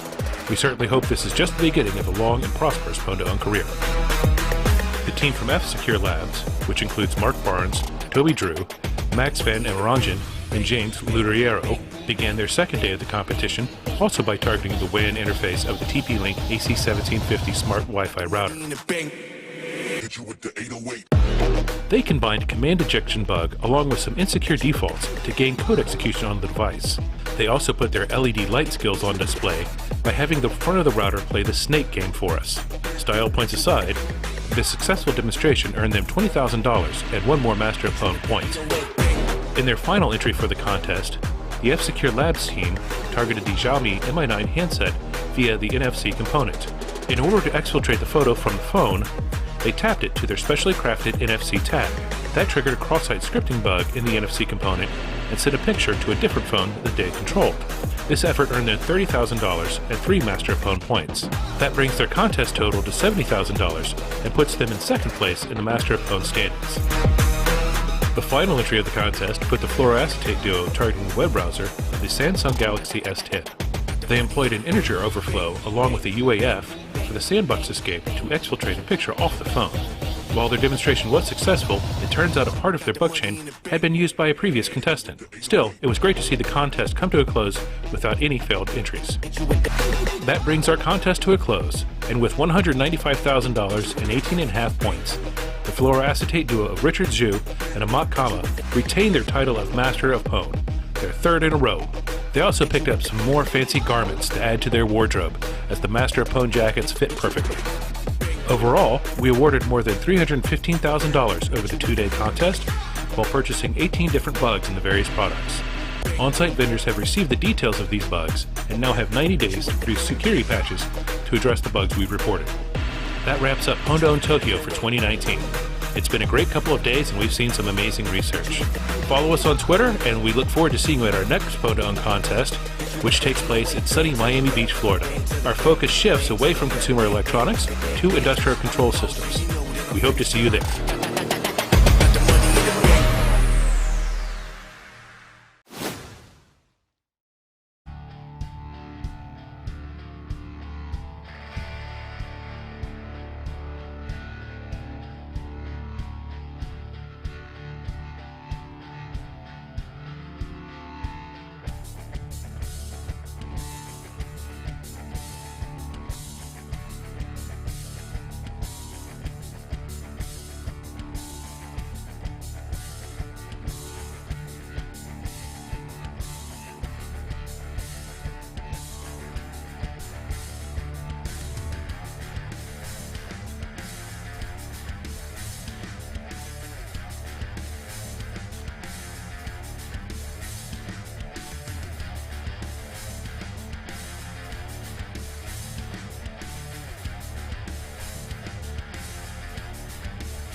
In 2020, the Trend Micro Zero-Day Initiative program published 1,453 vulnerability advisories, a 40% increase from 2019. Among these, high and critical severity flaws saw a spike in numbers as well. As discovered vulnerabilities increase, threat actors also devise more ways to exploit these. How are vulnerabilities abused by cybercriminals at present? Targeted attacks are one of the most menacing ways that cybercriminals undertake such abuse. Through our constant monitoring efforts at Trend Micro Research, we have uncovered major targeted attacks that abuse flaws to infiltrate a system. Recently, we spotted Operation Earth Kitsune, an attack that used Google Chrome and Internet Explorer vulnerabilities to conduct a watering hole campaign through compromised North Korean websites. Another is Operation Poison News, where we discovered that threat actors took advantage of an end-day proof-of-concept code and several privileged escalation bugs released by Google's Project Zero to target users in Hong Kong. We also spotted a campaign linked to the Sidewinder APT group. Aside from learning that this scheme uses 3 apps, we also demonstrated how one of them exploits a bug in Binder in Android. Vulnerabilities beyond the usual domains are also growing, and we, at Trend Micro Research, keep an eye on these as well. In particular, we analyzed at-risk areas in the industrial Internet of Things space.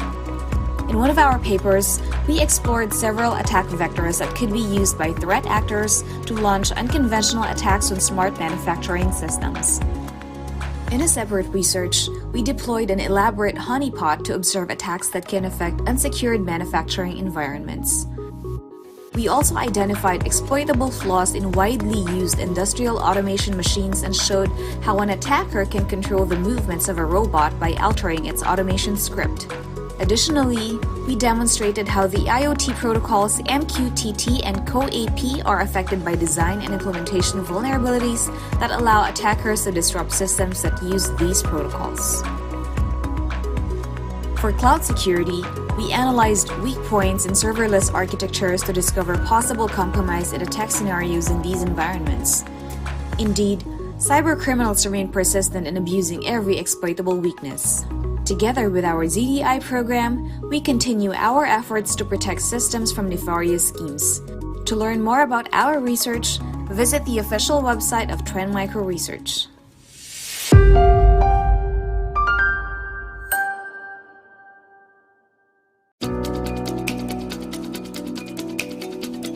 This is a smart manufacturing system that makes toy cell phones. We did research on it to examine the types of unconventional attacks that could be launched on smart manufacturing systems. This smart manufacturing system is completely modular. It consists of 7 stations, each containing a programmable logic controller, or PLC, a human-machine interface, or HMI, and the physical machine that does the actual work, such as a robot. In this research scenario, the robot arm is not working properly. Even though there are safety limits to the machines to prevent damage in case of malfunctions, the robot arm suddenly falls near the conveyor belt. How did this happen? Let's begin by checking the Manufacturing Execution System, or MES, and seeing how the production process is running. At first glance, the operation seems to be running normally. The production order shows that all phone cases should get drilled on the right side. But how come this case has a hole that has been drilled on the left side? Data may have been mangled on the MES. Let's inspect the HMI to find out. The HMI is not responding and is unable to communicate with the MES. It appears that there's an attacker on the network, who is spoofing Address Resolution Protocol or ARP packets and keeping the network down. But the whole system was designed to be completely isolated, and an attacker shouldn't have been able to get in. It's possible that rogue software has been downloaded to the engineering workstation. But no, there's just an industrial add-in for the robotics development environment. This add-in comes from the vendor's app store, so it's presumably safe. Industrial app stores such as this have been gaining traction. However, we've found that not all of the add-ins in the App Store are vetted properly. For example, this add-in is apparently for research purposes only, and has no actual functions. But it was added to the App Store nonetheless. During our research, we found and reported a vulnerability in the App Store. Before the flaw was fixed, it was possible to bypass the vetting process. As a result, the add-in was immediately available for download. Now, it has complete control of the engineering workstation. However, upon checking the network logs, we see that the engineering workstation isn't performing any spoofing. The attacker may have compromised the development workstation, or the repository of an open-source project library to Trojanize the custom Industrial Internet of Things, or IIoT device in this factory, that's used for temperature sensing and anomaly detection. Looking at the code of the firmware though, we don't see anything suspicious. The code is just reading from the temperature sensor using the driver. It's possible that the ARP spoofing code is hidden in a Trojanized library instead. This explains why the HMI got disconnected from the network and the MES. It also explains the unusual temperature readings that have been triggering emergency stops. But what about the robot? It's protected by a password. This means that an attacker would still need the password to gain access to the robot. During our research, we found and reported a vulnerable mobile HMI app. This mobile HMI exposed sensitive authentication information that could allow an attacker to reverse engineer the credentials stored in it. The attacker would then know the password to the robot and be able to send movement commands to it. The attacker, having gained access to the engineering workstation, may have used vulnerable or malicious automation logic to send unintended movement commands to the robot or install a backdoor to control the robot from the network. With our research, we emphasize that since all of the machines in a smart manufacturing system are on the same flat network, they are isolated from the outside world, but not from one another. This gives rise to a complex ecosystem that has repercussions on the types of attacks that are possible in smart manufacturing systems. For more details and insights on these attacks, visit www.trendmicro.com and read our research, Attacks on Smart Manufacturing Systems, a forward-looking security analysis.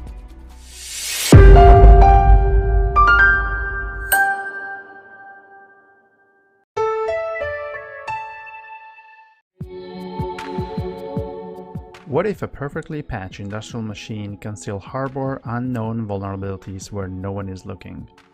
What if the technology that drives these industrial machines is not limited to automation tasks, but actually allows self-propagating malware to hide in the logic? Industrial programmable machines such as robots are used in many sectors, including automotive, avionics, pharmaceutical, and food production. They are very flexible and can perform many different tasks. Here we see 3 robots in normal operation doing a pick-and-place task. This software is a simulator used to write production automation scripts. These automation scripts are the core of a robot's logic, and are usually written by automation engineers and system integrators. In this demonstration, all the software running on the robot, such as the operating system, is patched and free from any bugs. On top of the traditional software stack, all robots perform their task by continuously running an automation script that listens for commands from the factory network. The script does not perform validation on the received commands because it trusts the data that comes from the factory network.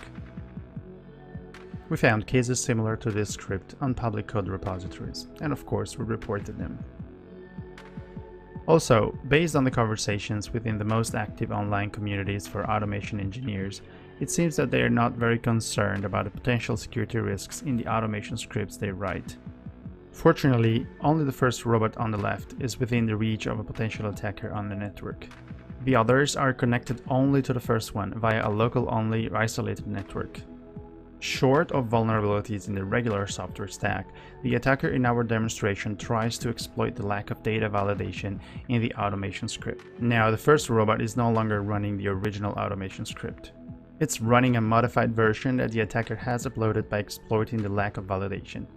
The attacker can now try to interfere with normal operation, for example by injecting code that sends signals at unexpected times.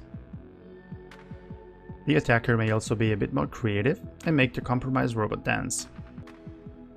or they may use the robot to scan the isolated network for other vulnerable targets. And finally send a propagation command to the malware that they have written in this custom language, thus infecting the other robots. These issues do not arise from specific vulnerabilities in the vendor supply software, for which the vendors normally provide timely patches. We analyzed the 8 leading platforms and found out that the root cause of these issues is a bit deeper. The programming platforms offer some security-sensitive features that lead to vulnerabilities and enable the development of custom targeted malware that won't be detected by traditional scanners. Automation scripts are an overlooked attack vector that should be treated and managed like any other regular software. In our paper, we describe the details of our findings and suggest short and long-term mitigations for control process engineers, system integrators, and OEMs.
Hello everyone, welcome to PWN2OWN 2020. I'm Dustin Childs with the Zero Day Initiative, and today I am coming to you from our Mid-South headquarters, also known as my home office. With the COVID-19 coronavirus affecting so many people and so many different institutions, this year's competition will be held completely virtually. So we have contestants and ZDI researchers all around the world, and they will come together on a video call for each attempt. Everyone participating has already sent in their exploits to us. So when the time comes, the ZDI researcher will run the exploit with the contestant watching online. So for this year's contest, we have 6 different groups set to run 7 different attempts, 4 today and 3 tomorrow. As a special treat, at the end of day 2, ZDI's Lucas Leong will be demonstrating his own exploit against Oracle VirtualBox. So that'll be at the end of day 2, so be sure to stay to tune in for that as well.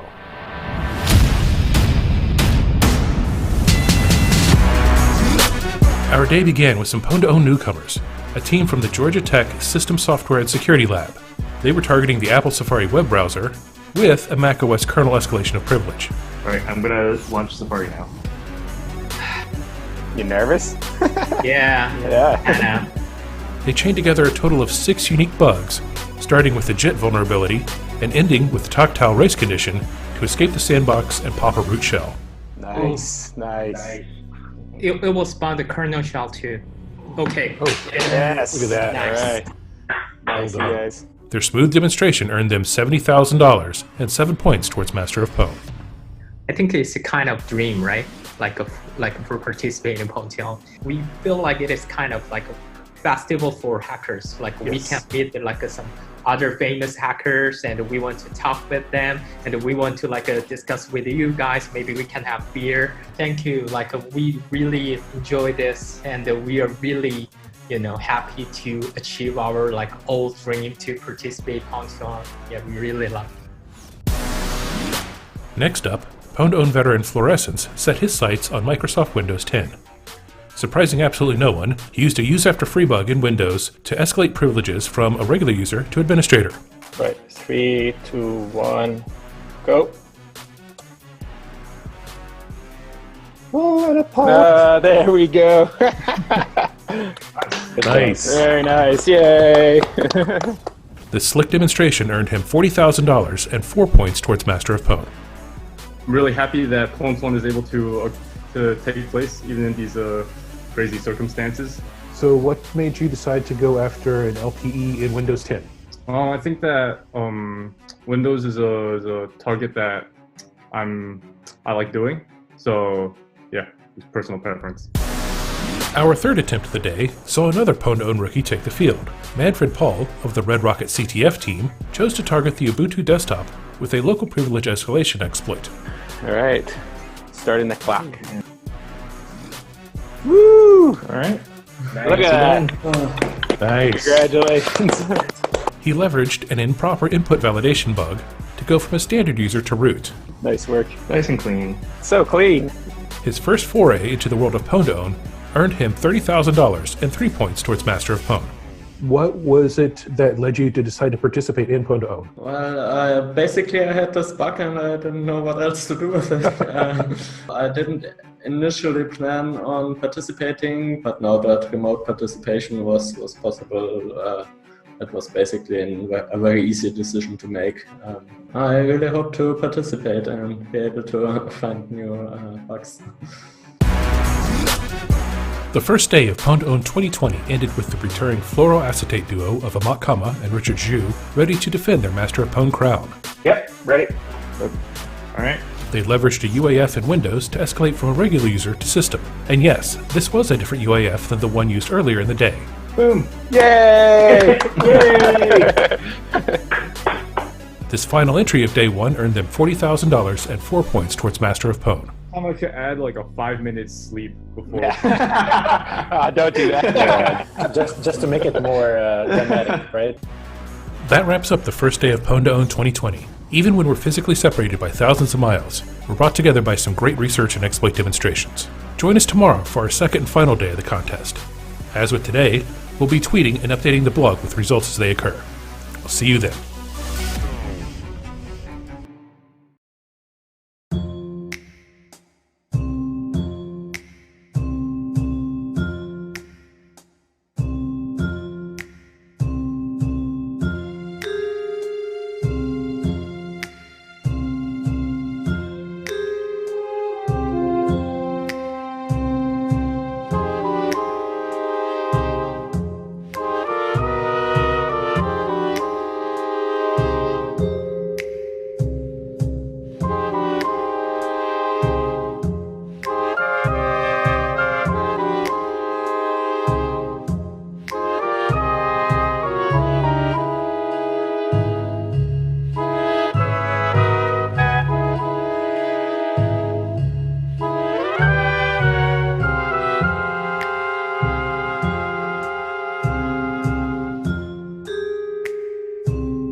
Hello everyone, and welcome back to Day 2 of PWN2OWN 2020. I'm Dustin Childs of the Zero Day Initiative. We have 3 attempts and 1 special demonstration on the schedule today, plus we have to crown a Master of PWN.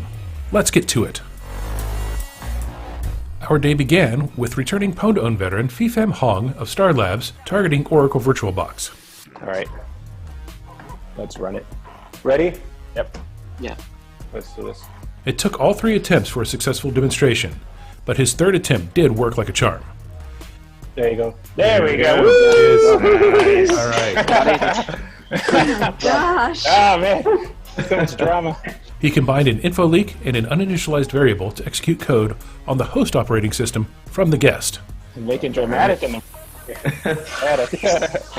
This earned him $40,000 and 4 points towards Master of PWN. I have to say that I am a bit afraid that the exploit will not work in the first 2 attempts, but finally it's worked. So I'm happy now. Did you have concerns about the ZDI people running it for you?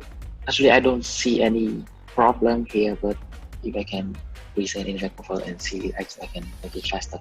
Next up, the fluoroacetate duo returned for their 2nd event of the competition. All right. Let me know when you're ready, Abdul. Ready. Okay. This time, they had their sights set on Adobe Reader. In one of the most impressive displays of the competition, they leveraged used after free bugs in Reader and the Windows kernel to escalate the system. All it took was opening a PDF file and the entire system was compromised. Nice. Wow. Wow. Very good. Nicely done. Nicely done. Very nice. Good job. This impressive display earned them $50,000 and 5 more points towards Master of PWN. Waiting for the command shell to pop was just... That's a little nerve-wracking, right? Yeah, very nerve-wracking. It's always those moments in PWN2OWN that you never forget. In the final official entry of PWN2OWN 2020, the Synactive team targeted the VMware workstation with a guest-to-host escape. Come on. Ah! All right. Unfortunately, they couldn't successfully demonstrate their exploit in the allotted time. However, upon disclosure, we did find the bug to be valid and purchased it through the regular ZDI program. We hope to see more from these researchers in the future. For a special bonus, ZDI's own Lucas Leong demonstrated a guest-to-host escape in Oracle VirtualBox. He leveraged an OOB read for an info leak and a use-after-free bug for code execution. You can watch a video of the demonstration over on our YouTube channel. And that allows us to award our Master of PWN. It was a tighter race than previous years, but Richard Zhu and Amat Kama of fluoroacetate were again crowned the Master of PWN. Congratulations, we look forward to seeing more of you in the future. Amazing feeling. When we first started out, we never could have imagined that we could get Master of PWN, so it's a big honor. That's great. Talk me through your last exploit a little bit. So that's kind of a scary one from especially consumer perspective, because you open a PDF and it takes over your entire system, right? Yes, and everybody uses Adobe PDF Reader, basically. Right. This type of attack has serious consequences. Cool. And especially since the attack also happens so quickly, you cannot react to it. Adobe Reader, it's used by so many people, so many companies, and that makes them all vulnerable to potential exploits, right? So we want to be able to help them fix the software, fix the bugs, and have a safer PDF opening experience. How was it going virtual? I guess it's easier to do it virtual, but it's more fun to be there in place, when you're there on site. I'm actually very impressed that everything is so smoothly. There's no network issues, no connectivity issues. I hope you saw the tweet, custom hockey jerseys for Master of PWN. Awesome. You've gotten jackets before. Was there a favorite Master of PWN jacket sort of swag that you go, that one was really great? All of the jackets are obviously outstanding. One of the ones that stood out was the PWN2OWN Vancouver last year. We had the full racing suit. The racing suit, yeah, that was pretty good. That was good. It was good. Yeah. We wanted to be sure to thank everyone who participated in this year's competition. There were definitely obstacles, but everyone was accommodating and worked with us to make PWN2OWN 2020 happen. We wanted to thank the participants for trusting us with their research and allowing us to run each attempt. We wanted to thank vendors like Microsoft, VMware, Apple, Adobe, and Canonical for dialing in throughout the disclosure process. And special thanks go out to our partners Microsoft and Tesla and sponsor VMware for their continued support and assistance before and during the contest. So what are your first impressions of having the first virtual PWN2OWN complete? I mean, for me, it's a great relief. There was a lot of stress coming into the competition because of all the changes that were going on. And, we sat down before the event and kind of tried to think of all the different variables that we could control to make sure that, we would have researchers, from all around the world, plus vendors, plus the team spread out, and all the different, contingency plans we need to put in place to actually make this thing successful. And now we're here at the end of the contest, and everything went really smoothly, and I'm quite proud of the team for everything they pulled off. So getting to the contest itself, day one, I know I have my personal favorite bug. What were some highlights of the research demonstrated that y'all will talk about? I always love JIT vulnerabilities. That's no secret or surprise because I've done a lot of work in that area. I've done presentations, I've found JIT bugs of my own. So the first attempt from day one, the fact that it starts off the whole competition with a JIT vulnerability, I absolutely love that. Especially since JIT bugs are getting harder to find in Safari, and it's glorious. I personally like the escalations. All three escalations that we demonstrated the first day were pretty good, very solid. The Ubuntu one was surprisingly fast and reliable. It shows that they really put in a lot of effort into making sure that when they were running, that they would actually pop the root shell or the system shell. It's something that especially when we have new contestants like Manfred Paul coming into the contest and showing something so unique and so interesting. I think it really brings light. There's a lot of people out there who would like to be involved in this remote aspect. Allows them to do that. Then moving into day two, we started off with a bit of drama. We got it on the third attempt for the Oracle Virtual Box. That was cool. And then again, to me, the highlight of the most realistic, you open a PDF, you get totally owned. That was a great bug. Yeah, that was awesome. And frankly, that's probably one of the best exploits for me specifically from day one and day two.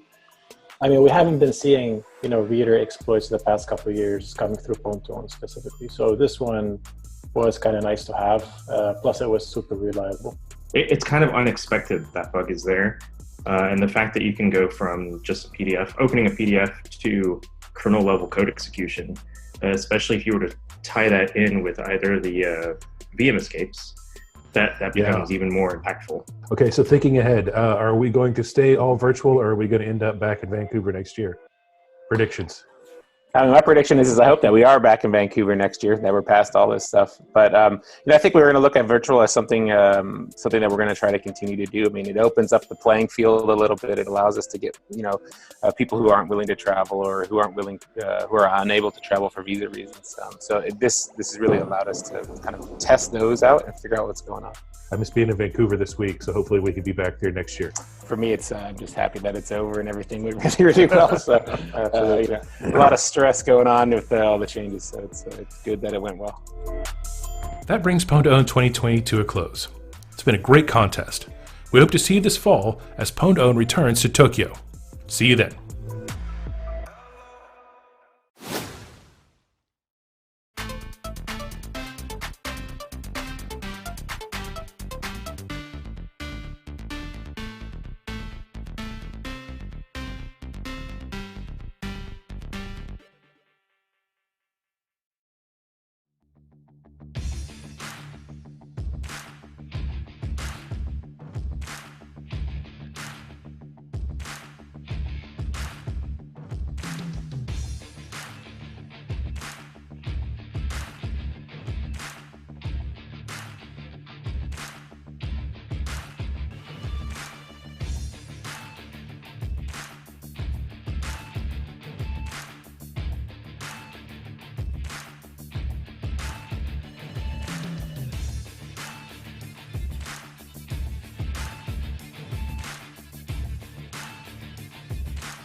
Well, hello everyone, and welcome to our final little roundtable, wrapping up all that is Pwn2Own 2021. My name is Dustin Childs. I'm coming to you from Austin with love.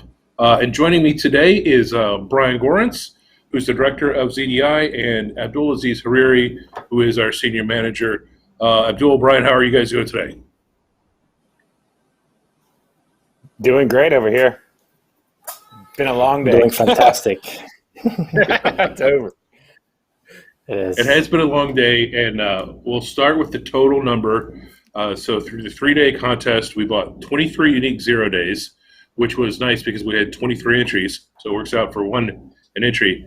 But we spent $1,210,000, which is a record for us for Pwn2Own, and I think just astonishing, especially considering our other highest one had been around 850. So we really blew it away. Brian, did you when we sat down at the beginning of the year and thought about Pwn2Own 2021, did you really think that we were going to hit $1 million? I mean, you know, it's always been a goal for us, like in the organization, to try to hit $1 million at Pwn2Own. You know, but you never know what's going to happen. I mean, that's the thing is when we're sitting here planning for Pwn2Own, trying to lay out our budgets for the next year, you know, we have to anticipate what we think the vulnerability marketplace is going to do, what the exploit marketplace is going to do, what's going to be hot when Pwn2Own in March comes around, what's going to be hot when Pwn2Own in November happens. And so, you know, for us, Abdul and I sit down early in the year trying to figure out how we're going to put the targets out, what the prices are going to be, and look at what we can do to try to drive the industry forward with the pricing. And you know, we saw, you know, when we initially launched the rules, we didn't know that exchange vulnerabilities were going to be actively exploited in the wild, but we put the $200,000 on that, and you know, that came in pretty hot this year. So we're pretty excited to get some of those pre-auth vulnerabilities, pre-auth RCEs off of the marketplace. And, you know, hopefully Microsoft can patch them up in the upcoming Patch Tuesday. Show me the money. Yeah, we'll see. Yeah, we'll see if that happens or not. I remember in 2020. Thank you. Thank you. In 2020, the big exchange bug was CVE 2020-0688. I know we'd blogged about that, and that saw a lot of action too. So yeah, very interesting that we announce exchange inclusion in Pwn2Own, and then so many exchange bugs getting popped realistically.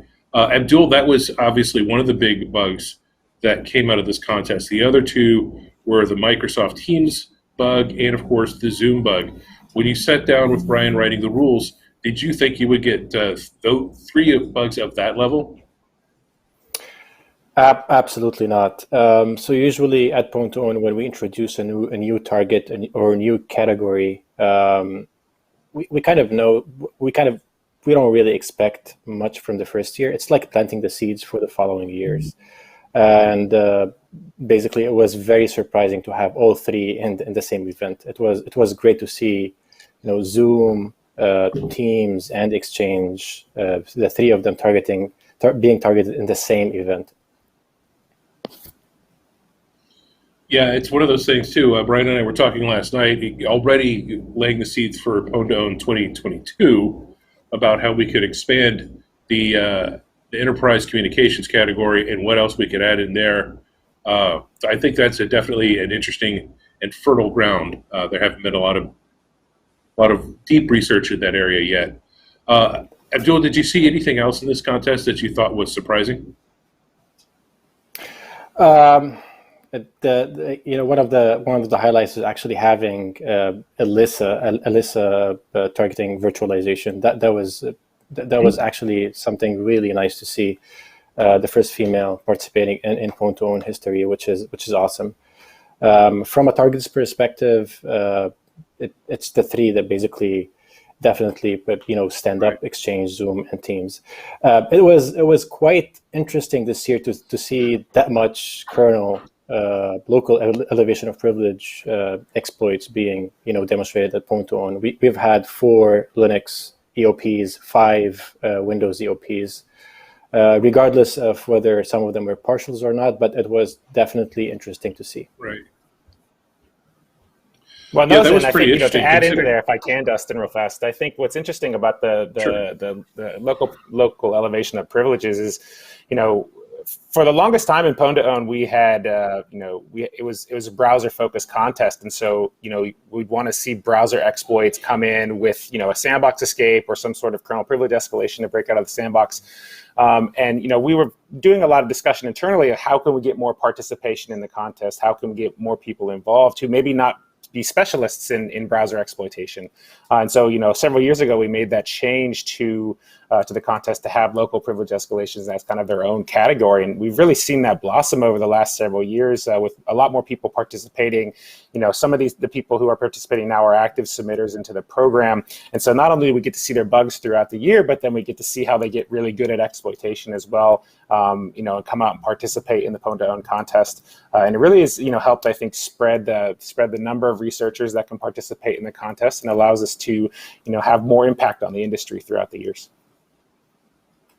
Yeah, I think that's a great point, and it almost kind of leads us to the last participant, Marcin, who had submitted to the program but hadn't participated in Pwn2Own before. Abdul, what do you think it took to get him to go from just a submitter to actually writing a full exploit and participating in Pwn2Own? I mean, his work has always been stellar, but still there's a difference between finding a bug and then writing the exploit for the bug. Marcin specifically is the guy who usually ships full exploits with his submissions. So it wasn't really surprising to see like a full exploit from Marcin, at least to us. We know the guy. We know that he has high caliber of work over there. It was nice to see him for the first time participate at Pwn2Own. It's something we've been kind of trying to talk it through with him, like, just come here, participate in Pwn2Own. You can submit, you can do this. We've seen your work, and it was nice to see that from him. Yeah, there has been a lot of great research demonstrated over the last 3 days, but we still haven't just formally. I mean, after actually the first 2 days, it was kind of mathematically done. But Master of Pwn, let's get to that. It's the overall winner. We add up all of the points, and if we can put up the Master of Pwn final standings, you'll see something at the top of that leaderboard, and that's a three-way tie at the top of the leaderboard for Master of Pwn. Kevin, can we show the standings?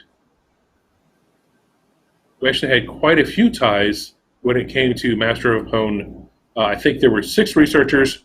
There we go. 6 researchers who were tied at 4 points apiece, and then 3 each at 3 and 2 points apiece.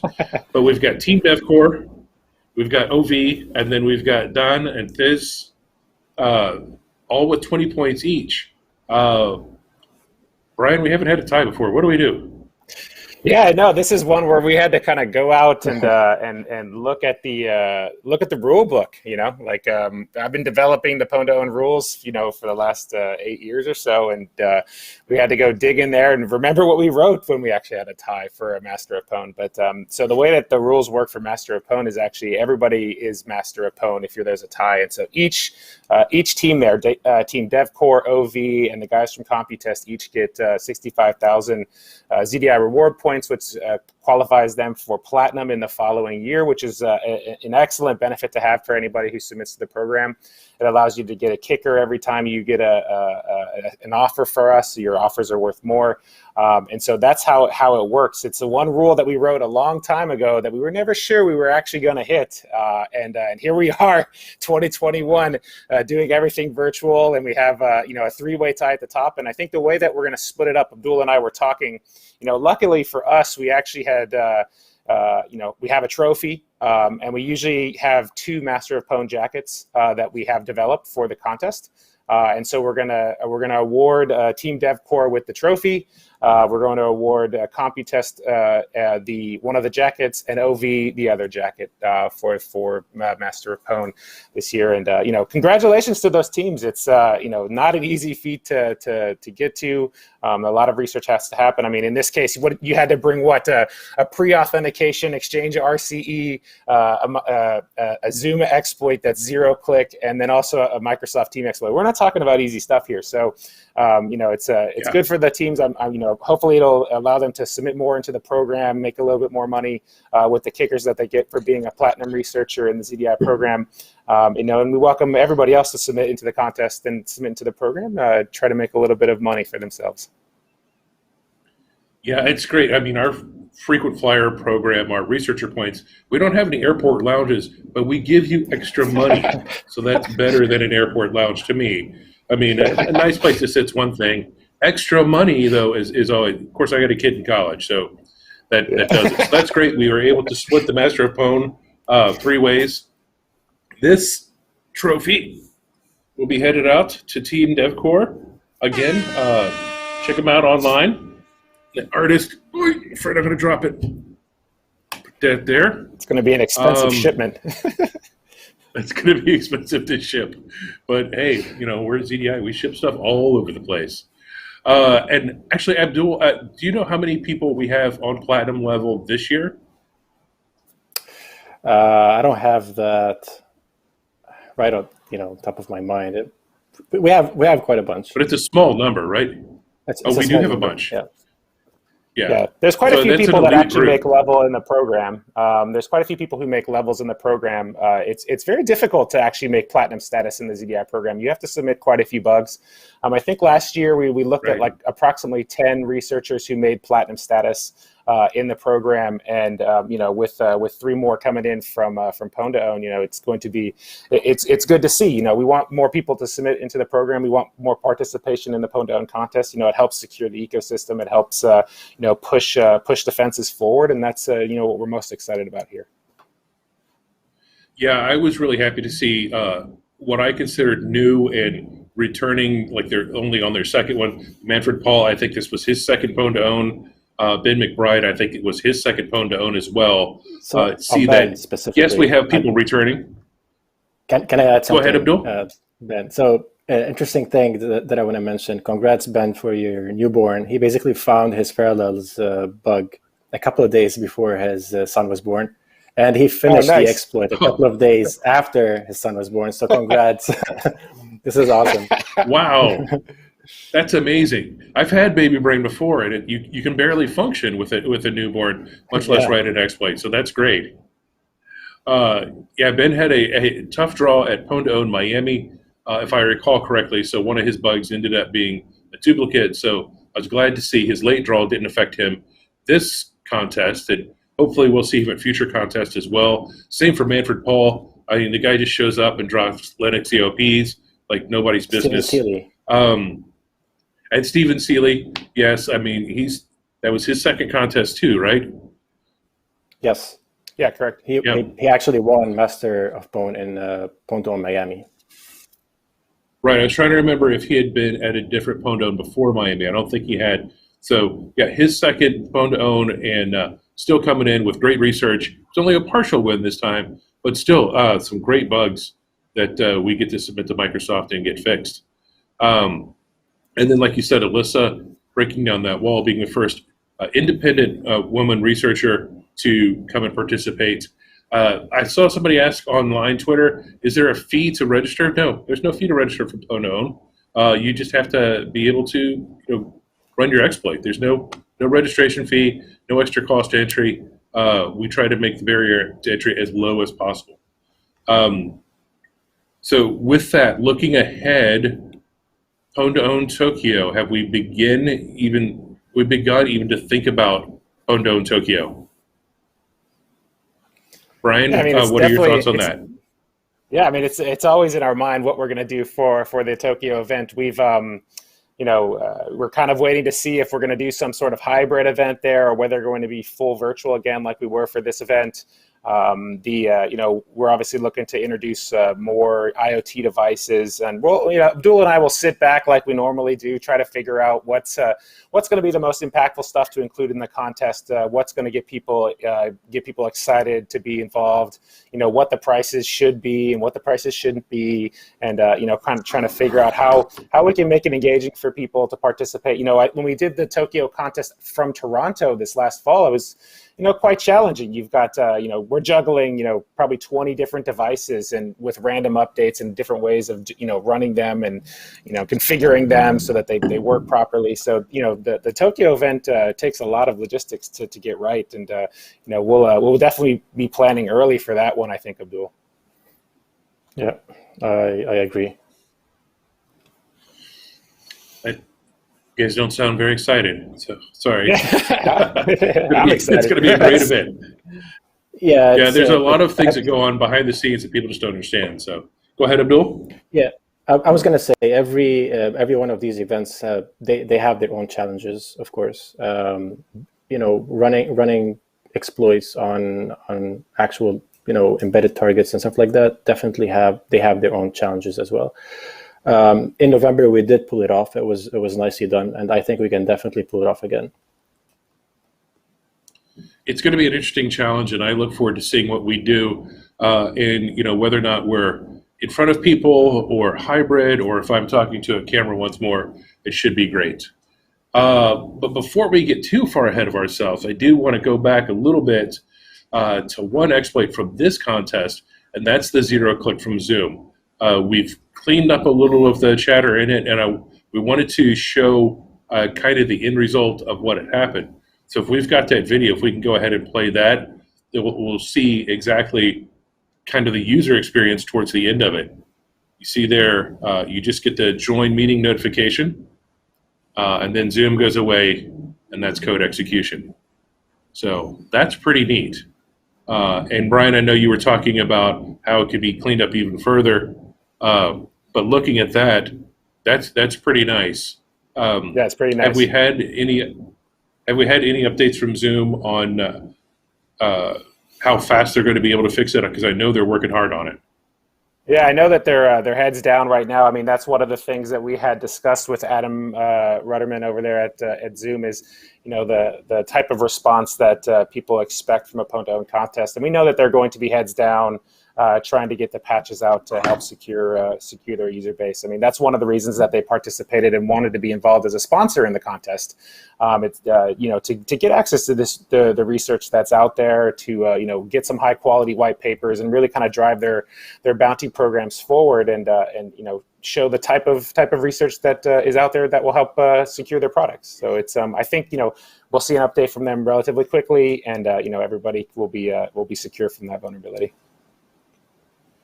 I think so. It's always interesting to see who's able to patch first when we have multiple vendors involved. Yeah, I guess the race is on. Abdul, do you have any thoughts who's going to get the first patch out? I would bet on the Google Chrome might actually get things patched pretty quickly. Yeah, they patch pretty quickly. Yeah. Well, that's an interesting point, though, because Google Chrome will patch quickly, but then there's a delay between when Microsoft Edge Chromium and all of the other Chromium-based browsers will pick up that patch too. So that's an interesting little patch gap there that could be very curious for people looking to exploit something. Yeah, we'll have to see how that plays out. I mean, that's always an interesting thing with the people who are integrating Chromium into their products. Like how the patch gap is a real thing; it's a real problem. We've seen that before at Pwn2Own Tokyo with televisions using Chromium and having a significant patch gap there. I think it's an interesting challenge for that community and how they're going to keep up with the latest updates that are coming fast and furious from the Google team and from the Microsoft teams that are also committing code into that project. Yeah, it'll be interesting to see as well. Okay, let's wrap things up here for good. Abdul, last thoughts on Pwn2Own 2021. Yeah, I mean, this was probably one of the biggest Pwn2Owns that we've ever had. Very high caliber exploits, high quality research, top tier targets have been targeted. Personally, I haven't seen anything like this before. So yeah, this is definitely big. I'm really happy with all the teamwork, everyone that was able to basically help us, support us. Enrique from Spain, who's been being up all night, helping me out with the disclosures and stuff. So yeah, I really appreciate that. Vincent, KP, everyone on my team, thank you very much. It's been an awesome event so far. Yeah, a lot of people don't realize that we are really a globally spread out team. So you had Enrique in Spain, had the folks in Toronto, Vincent, KP, had Simon calling in from Chicago, Europe and Montreal. We're down here in Austin. So it's definitely, did I miss anyone? Did anyone else? From Denmark. Reno was helping us from India. So it's been everyone is all over the place. So yeah. I appreciate everyone's effort. It's been awesome. Yeah, it really has been great. Brian, what are your final thoughts on the contest for this year? Yeah, I want to echo what Abdul said. I mean, I think the team did an excellent job running the show. Thanks, Abdul. Thanks, Dustin, for the work that you guys do. Kevin, the magic man in the back of the room, producing the stream for us and making things work for us. Really appreciate all the effort there, and everybody at Trend who helped us put this event together. I also want to thank our sponsors. Tesla, Zoom, VMware, Adobe. It takes a lot to step on the stage here at PWN2OWN and put your products up to the test and actually be involved with the community. And not only be involved, but most of them are putting money on the line, right? So these companies are actively wanting to have people participate in the contest. Otherwise they wouldn't sponsor. And so we want to thank them for sponsoring. They're great partnerships. A lot of these have been going on for many years now. And we only hope to grow those sponsorships in the next years, and try to get more people involved, raise the prize packages based off of the sponsorships that we get, and try to engage more with the community and connect researchers to vendors out there. And I also want to take an opportunity to thank Dragos for putting together the Hall of Fame roundtables and the different streams, and encourage everybody to go register for the CanSec West Conference that's going on this month of April. I know he would appreciate it if people came out and actually participated in the conference in the new virtual world. I know he's putting a lot of work over there to make that happen. So I'm looking forward to seeing what he puts together. He showed me some of the stuff that he's been working on. It's pretty amazing. So thanks to Dragos and everybody involved. It's been a great contest. $1.2 million. It's not every day you get to give that out. That's something that we've been talking about for a long time here in ZDI. Could we ever actually make that happen? And here we sit in 2021, actually making it happen, and securing a lot of software. I mean, this is, like Abdul was saying, probably the most severe bugs that we've ever received in the contest. Pre-auth exchange vulnerabilities in Zoom, and all of these privilege escalations and virtualization escapes. And it's crazy that, we sit here at the end of the event going through 23 entries now, basically all of them being successful for the most part. It's amazing research. A lot of 0 days, brought to the table, a lot of 0 days that will no longer exist here in the next coming weeks. And we thank all the researchers for taking the time. We know that it takes a long time to look at this stuff. We know it takes a lot of specialty, a lot of expertise to put together the exploits. They really are, kind of the state of the art of exploitation here at the contest. A lot of these we'll be talking about, blogging about, talking about how the exploitation works, what the vulnerabilities look like, how the researchers approached the vulnerability discovery process, and people can learn from it. And I'm happy that the contest is allowing the industry to move forward in that way. So thanks everybody. Yeah, it does. At the end of the contest, it's one of those things where you do look back and you look at how many people it took to really make it successful. And obviously, at $1.2 million awarded, this has been a fantastically successful contest, and it did take everyone, from the participants who spend weeks to months getting their exploits together. It's nerve-wracking. Then you get on the stage, and now you're on the clock, literally. And maybe it's a duplicate, maybe it's not, maybe it'll work this time, maybe it won't. They really put themselves out there for it. The vendors stepping up to the plate, sponsoring Tesla, VMware, Adobe, Zoom.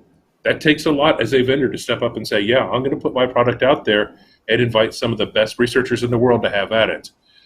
People on the stream, I want to thank you for watching. It's been really interesting. We had chat enabled on YouTube this year, which led to some interesting comments, but some great feedback and some great interactions as well. I changed mics based on some comments, and I was just happy anyone cared to hear and listen. So that was great.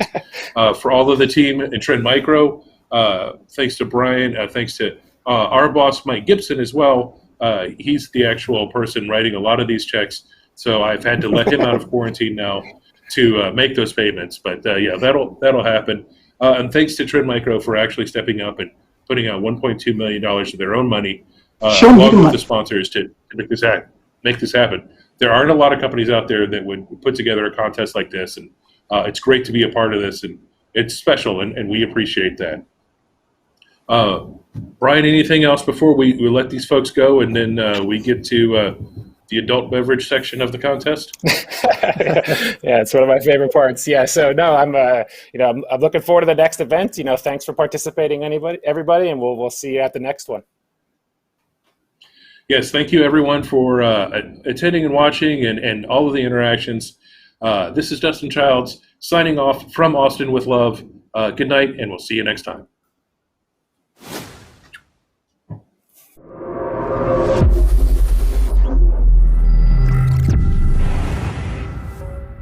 The Zero-Day Initiative is the world's largest vendor-agnostic bug bounty program. Created to encourage the reporting of zero-day vulnerabilities privately to vendors by rewarding security researchers, ZDI is a unique program. It incorporates the global community of independent researchers, augmenting our own internal research organization with additional zero-day vulnerability research and exploit intelligence. ZDI is also a top supplier of bug reports to Microsoft, Adobe, and ICS CERT. Bug reports submitted to the program are first verified by our own Trend Micro researchers. We don't publish any technical details concerning the vulnerability. However, once we confirm it, Trend Micro research creates protection, enabling our customers to mitigate attempts at its abuse. The bug report is also shared with the affected vendor, who has 120 days to produce a security patch to correct the issue. Once the vendor's patch is released, we publish our own advisory with additional details. Our disclosure policy ensures bugs will not be swept under the rug by the vendor. On top of that, as more and more bugs are reported, bonuses and top-up awards increase through a loyalty program similar to frequent flyer miles. Researchers are publicly credited for their work, both by the vendor and by ZDI, unless they choose to remain anonymous. The bounty program and research conducted by ZDI ultimately leads to more secure products, improved customer security, and takes potential weapons out of the hands of would-be attackers. Our annual PWN2OWN hacking competition has resulted in defense-in-depth improvements such as stronger sandboxes, reduced attack surfaces, and vulnerability-specific mitigations in popular web browsers. Without ZDI, many vulnerabilities would continue to remain hidden or be sold on the black market to be used for nefarious purposes. The Zero-Day Initiative is a key component in Trend Micro's world-leading insight into vulnerability and exploit intelligence. Trend Micro customers receive protection ahead of a vendor patch to aid in their defense until a fix is available. On average, over 2 months before the vendor issues a patch. That's if the vendor issues a patch at all. ZDI combines its mature bug bounty processes with modern thinking to deliver cutting-edge research and value to the researcher and practitioner communities alike. The work done by the Zero-Day Initiative makes the digital world safer for everyone.